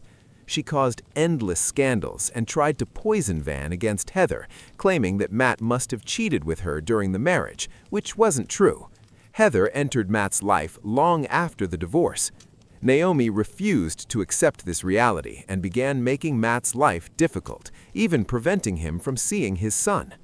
When weekends came, Naomi would say Van couldn't go to his father because Heather was some unknown woman and she wouldn't allow her son to stay with strangers. The conflicts became uglier and uglier. When Van turned 18, he was accepted into 2 universities. Naomi pressured him to choose the one closest to her home so she could visit him every week. Van didn't like that university. It lacked proper programs in his field. He discussed it honestly with his father. Matt told him he should choose what was best for himself, regardless of Naomi's wishes, but Van was terrified of upsetting her. In the end, he chose the university farther away. Naomi exploded. She screamed that he was abandoning her, that all men were the same. She threatened to kick him out and said she wouldn't pay for his education unless he did what she wanted. Van called his father, and Matt immediately came to help him pack and move out. That was the last day Van lived with his mother. Just to clarify, being someone's +1 meant that Van was expected to take his mother as his guest to various events, for example, company parties or work functions. From what I later understood, even when we traveled, she demanded that he constantly share his location, claiming it helped her sleep peacefully at night. All of this made me deeply uncomfortable.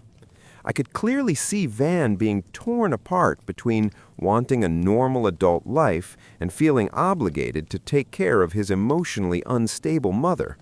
He didn't want to meet all her demands, but he was terrified that she might do something extreme again.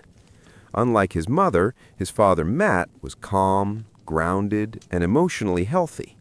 I had met Matt and his wife Heather many times, and they were always warm and welcoming. They never asked intrusive questions. Matt showed genuine interest in my life without ever trying to belittle me. I saw many of Matt's best qualities reflected in Van. That's probably why I stayed. I knew Van was more than the damage his mother had caused him. I understood that he needed therapy, and I gently encouraged him to seek it, but he always insisted that he was fine. When Van proposed to me, completely out of the blue, it became one of the happiest days of my life. He surprised me by bringing my parents and my best friend into town so they could be part of the moment. Matt and Heather were there too, congratulating us wholeheartedly. The only person missing was Naomi. Van said she wasn't feeling well. Honestly, I was relieved. I didn't want her saying something inappropriate in front of my parents. I knew they would instantly dislike her if she did. We were having a wonderful time when Van suddenly received a call from the hospital. His mother had fallen down the stairs. We all rushed there, but Naomi refused to see me or anyone else. She demanded that only Van be allowed into her room, so we waited outside. I found that strange. We were all there out of concern, but it didn't feel appropriate to say anything at the time. When Van came out, he said she would be fine. According to the doctor, she had a fracture and needed to stay overnight. Naomi wanted Van to stay with her. Matt immediately offered to stay instead, pointing out that she would be sleeping anyway and that Van should take me home. But Van refused. He said his mother wouldn't like that and he didn't want to upset her further. So we all went home. My parents and my friend helped me clean up afterward. Van booked them hotel rooms for the night, but they chose to stay with me instead. I think they could see how sad I was, that I wouldn't be spending the night with my fiancé on the very day he proposed. That should have been my first warning sign that things were only going to get worse. Wedding planning quickly turned into what Naomi wants. She interfered with my wedding dress, chose the flower girl, commented on Van's suit, controlled the guest list, the venue, almost every single detail. Van and I have long planned our honeymoon in Hawaii, but Naomi insisted that flying that far was unacceptable and that somewhere closer would be much better. That was when I finally tried to set a boundary. I told her calmly but firmly, no. Naomi was shocked and said it was disrespectful to speak to her that way. I replied honestly that the honeymoon was for Van and me, and the decision was ours. She immediately burst into tears, telling Van that I was excluding her, ignoring her, and pushing her out of his life. She accused me of trying to steal her son, which was absurd. I reminded her that I had already accepted her choice of officiant, venue, cake, and even the dresses for my bridesmaids. I had tried to accommodate her wishes wherever possible, but I would not allow her to dictate where we went on our honeymoon. Van was caught in the middle. He tried to talk to her, but she framed herself as a martyr, a mother sacrificing everything for her son. Later, I even sent her an apologetic message, knowing how much she meant to Van. Her reply chilled me. She said no woman would ever take her son away from her, and that I should know my place. I immediately showed the message to Van. He called his mother to confront her, but she accused me of trying to drive a wedge between them and insisted that he should always love and believe her more than me. I was deeply hurt. After the call, I told Van exactly how it made me feel. To his credit, he agreed. He reassured me that we would stick to our plan and go to Hawaii. I was relieved. It felt like Van was finally starting to set boundaries. I believed we could enjoy our honeymoon far away from her controlling presence. The wedding itself went smoothly, without major incidents. However, during the reception, my mother-in-law somehow managed to give a speech entirely about herself, emphasizing how much she had sacrificed in her life. It felt like a quiet attempt to reclaim attention even on our day. Still, I chose to focus on the positives. My parents, Matt, Heather, and our guests had a great time. We danced all night. I went to bed excited, knowing we were leaving for Hawaii the next day. On the morning of our honeymoon, I woke up in an amazing mood. Van and I headed to the airport, and I felt genuinely happy until we arrived. That's when I discovered that Van had booked himself a business class seat and me an economy seat. I was stunned. I would have happily paid for business class myself. Van had insisted on handling the travel arrangements, so I assumed we would be sitting together. When I asked him what was going on, he said he had found a great deal and upgraded his ticket, but there were no business class seats left for me. It didn't sit right with me. He wouldn't look me in the eye. He brushed it off, saying it wasn't a big deal, just a few hours. I told him that if it really didn't matter, then he could sit in economy while I took business class. He snapped. He accused me of being overly sensitive and said we'd see each other after landing. When I asked where he was going, he said he was heading to the business lounge. I was completely confused and hurt. I tried calling him, but he ignored every call. My suspicion grew stronger. Something felt very wrong. Then my phone rang. It was my mother-in-law. She never called me directly unless she couldn't reach Van. I answered, intending to tell her that Van would call her back soon. Instead, she started asking where exactly I was sitting in the airport, which cafe, which lounge. Already overwhelmed, I finally asked her what she wanted. After a brief pause, she mockingly told me not to lose my composure because she was also flying with us on our honeymoon. I completely lost it. I shouted, demanding to know what kind of sick joke this was. Naomi calmly explained that she wanted to stay close to her son and didn't want him flying so far away, so she had convinced him to bring her along. I hung up, furious, and marched straight to the business lounge.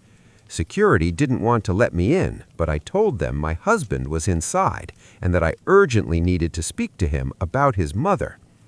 After a long argument, they finally let me through, and that's when I saw Van, sitting comfortably, scrolling through his phone. So his phone had been in his hands the entire time. He had been deliberately ignoring my calls. I walked up to him and he looked up, clearly shocked to see me there with security. He asked what was going on, but I didn't waste time. I asked him directly if it was true that his mother was flying with us on our honeymoon. Van froze. I asked if that was the real reason he'd bought me a separate ticket, so I wouldn't find out that he was planning to spend our honeymoon with his mommy. His face turned bright red. People around us started staring. Even the security guard seemed invested in the scene. That was when my mother-in-law walked into the lounge, scanning the room for Van. When she saw us, she stopped dead in her tracks. I told Van that she herself had told me everything. That's when he started stumbling through excuses. He said that originally he had booked economy tickets for just the two of us, but Naomi had cried and begged him, and in an attempt to keep everyone happy, he brought separate tickets and tried to hide it from me. He claimed he had booked her a completely different hotel and that she wouldn't bother us. Naomi stepped in, as she always did. She said I should be grateful that her son loved her so much, and that it was no big deal if she came along. After all, she had never been so far away from her boy before. I was shaking with rage. If we hadn't been in an airport, I would have lost it completely. Instead, I raised my voice and told my husband that I was ashamed to be married to a child who couldn't go anywhere without his mother. I said he looked more like her husband than her son. Van whispered that I was embarrassing him in front of respectable people and that we could talk about it after landing. I laughed in his face. I told him to enjoy his honeymoon with his mommy because I was done. Both of them stared at me in shock as I walked away. I tore my tickets in half and called a taxi home. Van ended up not flying either. He came home later and started yelling at me, saying I had no right to speak to me like that and that he was only trying to do the right thing. He said his mother flew alone because she didn't want to lose her ticket. I locked myself in the bathroom and cried. I couldn't even look at him.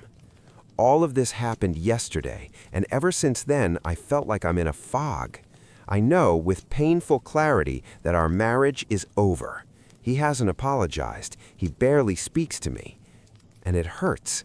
Leaving a marriage is a massive step, especially when, just 3 days ago, I believed I would spend my entire life with him. That's why I came here. I needed to know if I was wrong for walking away after my husband tried to bring his mother on our honeymoon. Update 1. I'm overwhelmed by the support I received, hundreds of comments and private messages. When I wrote my post, I never expected so many strangers to care. After reading everything, I agree with those who said I needed to have one final, honest conversation with my husband. If he continues to side with his mother, I will have no choice but to end this marriage. I can't spend my entire life fighting this.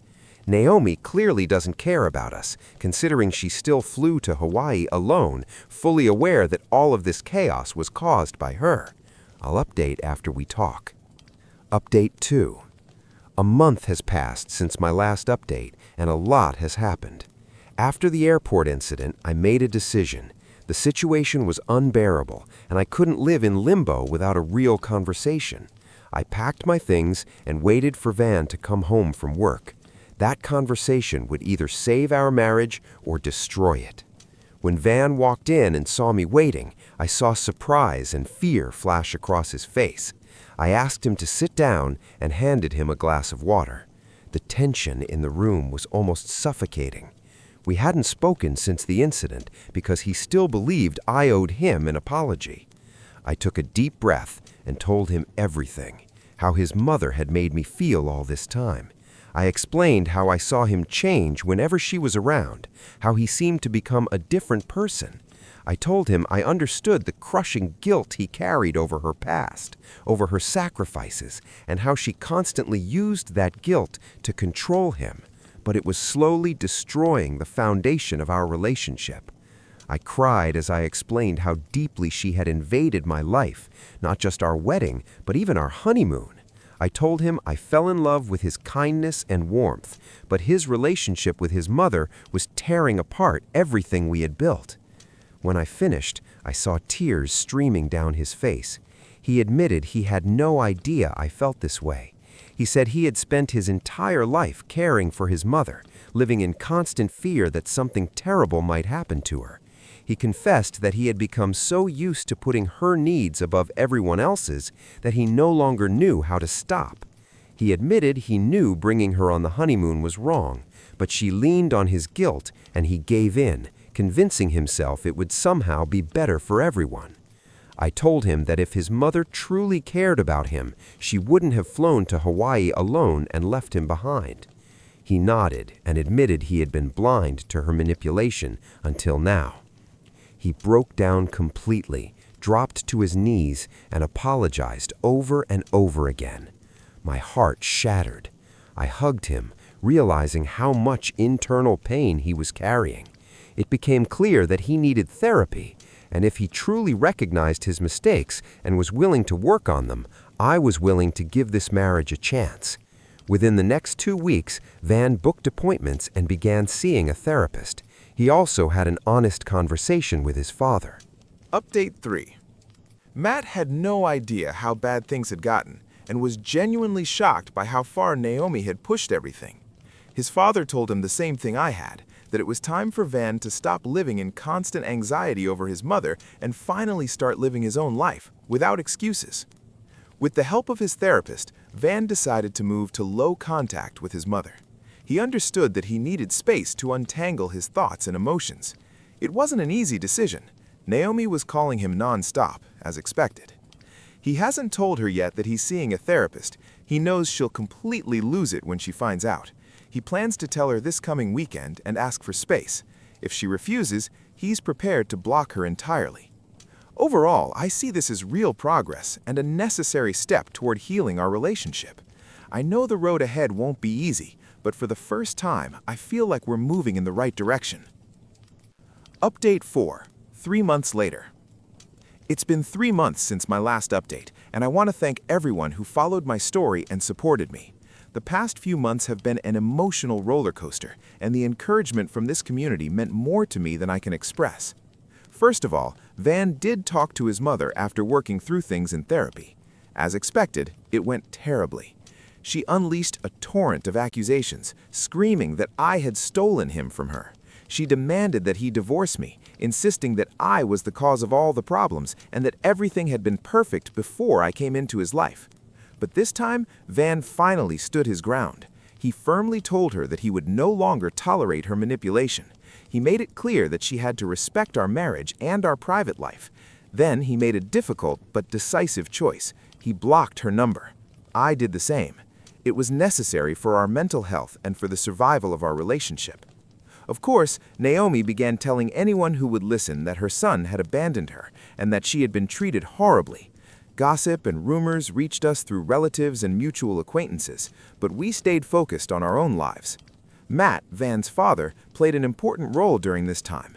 He checked in on Naomi occasionally to make sure she was safe and taking her medication. After cutting contact with his mother, Van's condition noticeably improved. The constant cloud of anxiety and guilt that had followed him for years finally lifted. We started going on dates again, uninterrupted by endless phone calls. We were finally able to just enjoy each other. As for our honeymoon, Van wanted to make things right. He surprised me with a trip to Hawaii. This time, we both flew business class, and we had the calm, romantic vacation we had originally dreamed of. It was a beautiful trip, one that helped us reconnect and create a positive memory where there had once been so much pain. Overall, I feel happy and optimistic about our future, despite everything we've been through.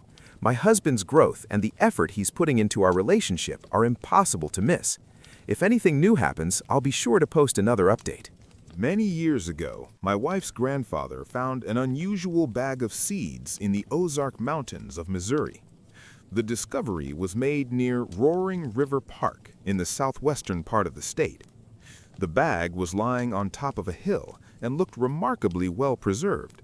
Although it had likely been exposed to the elements for a long time, there were no visible signs of damage or stains. The material proved to be strong and flexible. When at rest, the bag looked slightly wrinkled, but it could still be opened and closed. Out of caution, the find was barely touched, limited to just a few photographs. Inside, there were several hundred seeds of at least 2 different species. Such discoveries are extremely rare. Only one similar artifact is known, a bag of seeds kept at the University of Arkansas. It also contains seeds of ancient plants, ancestors of which still grow in this region today. Interestingly, both bags were found approximately 80 kilometers apart. Later, the owners contacted the university and arranged to transfer the find for research. Over time, more details about the artifact's origin came to light. In fact, the bag had been discovered back in the mid-1960s by 2 men, Jerry Weber and Andy Jewell. Andy had worked for many years as a surveyor for the railroad, farmed, and spent most of his life outdoors. After the discovery, the bag was placed in a glass jar where it remained for about 65 years. Over time, some of the information about the circumstances of the find was lost as Andy Jewell passed away in the early 2000s. Later, relatives were able to recover some details. It turned out the bag was not found simply in the open, but on a rock ledge inside a small grotto on the hillside. In the same area, Andy had found other ancient items, stone tools, and arrowheads. All of these discoveries were kept together for many years. It is likely that the find site was located in Berry County, near Roaring River Park. Andy lived in the Dry Hollow area between the towns of Cassville and Seligman, and the bag may have been found near the Washburn Prairie. Pinpointing the exact location is difficult now, as most people directly involved in the story have passed away. Gathering all the available information and the old artifacts, the family decided to show the find to experts and brought it to the University of Arkansas Museum. The bag was placed in a special storage room in the museum collection, a controlled environment where archaeological artifacts are preserved.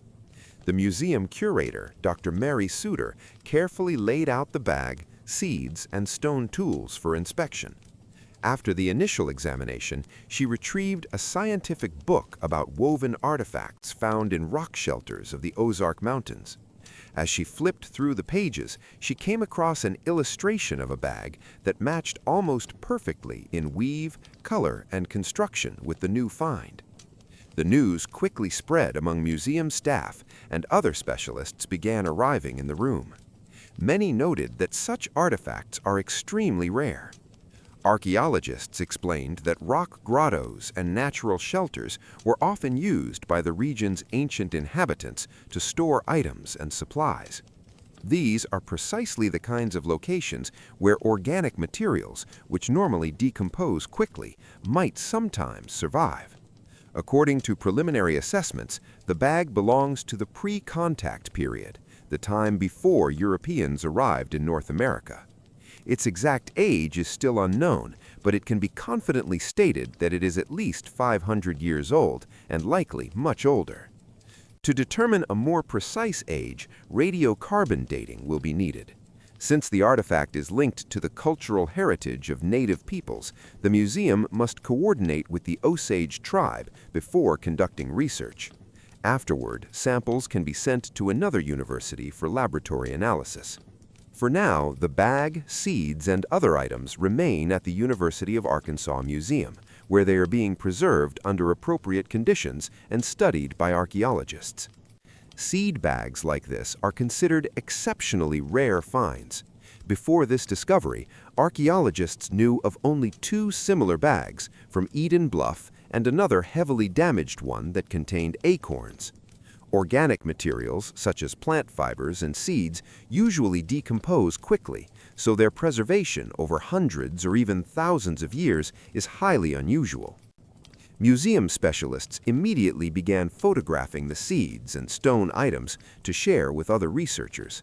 One of the small black seeds initially puzzled the scientists, but after discussion, they concluded that all of the seeds are very old and no longer viable for germination. Along with the bag, the family also donated several stone tools and arrowheads that Andy Jewell had found. Archaeologist Jared Piard, who specializes in ancient stone implements, quickly determined that these items belong to 2 different archaeological periods. Some date back to the Middle Archaic period, roughly 2000 to 5000 BCE, and others are from the Woodland Culture period, spanning approximately the 1st millennium BCE to the 1st millennium AD. However, these finds can only indirectly help in dating the bag, since it's unclear which of these items were originally found with it. After the preliminary inspection, Dr. Mary Suter decided to show another similar artifact from the museum collection. She led the guests deeper into the storage area, which houses thousands of archaeological artifacts. Among the many shelves with cataloged boxes, she found a collection from excavations conducted in 1932. The box contained various ancient items, shells, bones, fragments of cords, and other objects. Among them was a bag that proved to be almost identical in weave, color, and construction with the new find. It was a little larger, but far more deteriorated. The material was heavily damaged and bound with a piece of leather. Inside, the excavation had uncovered only half of an old carved pipe. Interestingly, this bag was also found in Barry County, Missouri, just a few kilometers from the location where Andy Jewell found his find. Unfortunately, the 1932 artifact has never been radiocarbon dated, so its precise age remains unknown. Next, the researchers showed another famous specimen, the renowned Eden Bluff seed bag. It is approximately 2,000 years old, but is so well preserved that it appears almost new. Examining the museum collection, you could see a vast number of archaeological finds associated with the ancient inhabitants of the Ozarks. The storage houses ceramics, tools, jewelry, and other items that help researchers reconstruct the history of the region. After all the research, the family decided to formally donate the discovered bag to the University of Arkansas Museum. The artifact was formally handed over to the Osage tribe, considered the custodian of many cultural treasures of the region's native peoples. The museum itself is responsible for preserving and scientifically studying such artifacts. The bag was placed in a specialized storage unit with stable temperature and humidity. Under these conditions, the artifact can be preserved for decades and remain accessible for research. The family had long worried whether they could properly preserve such an ancient and valuable item. In the museum, it is now under expert supervision, ensuring not only proper storage conditions, but also continued scientific study. Researchers emphasize that archaeological artifacts are of immense importance for understanding history. That is why, when such items are found, it is recommended to leave them in place and notify specialists who can properly document and study the discovery. The story of this bag ended positively. It is now in a secure location where scientists can study it, and the find will help provide a better understanding of the lives of people who lived in this region centuries ago. In the future, radiocarbon dating of the seeds and a detailed analysis of the bag's material are planned. Once these studies are complete, more will be known about its exact age and origin.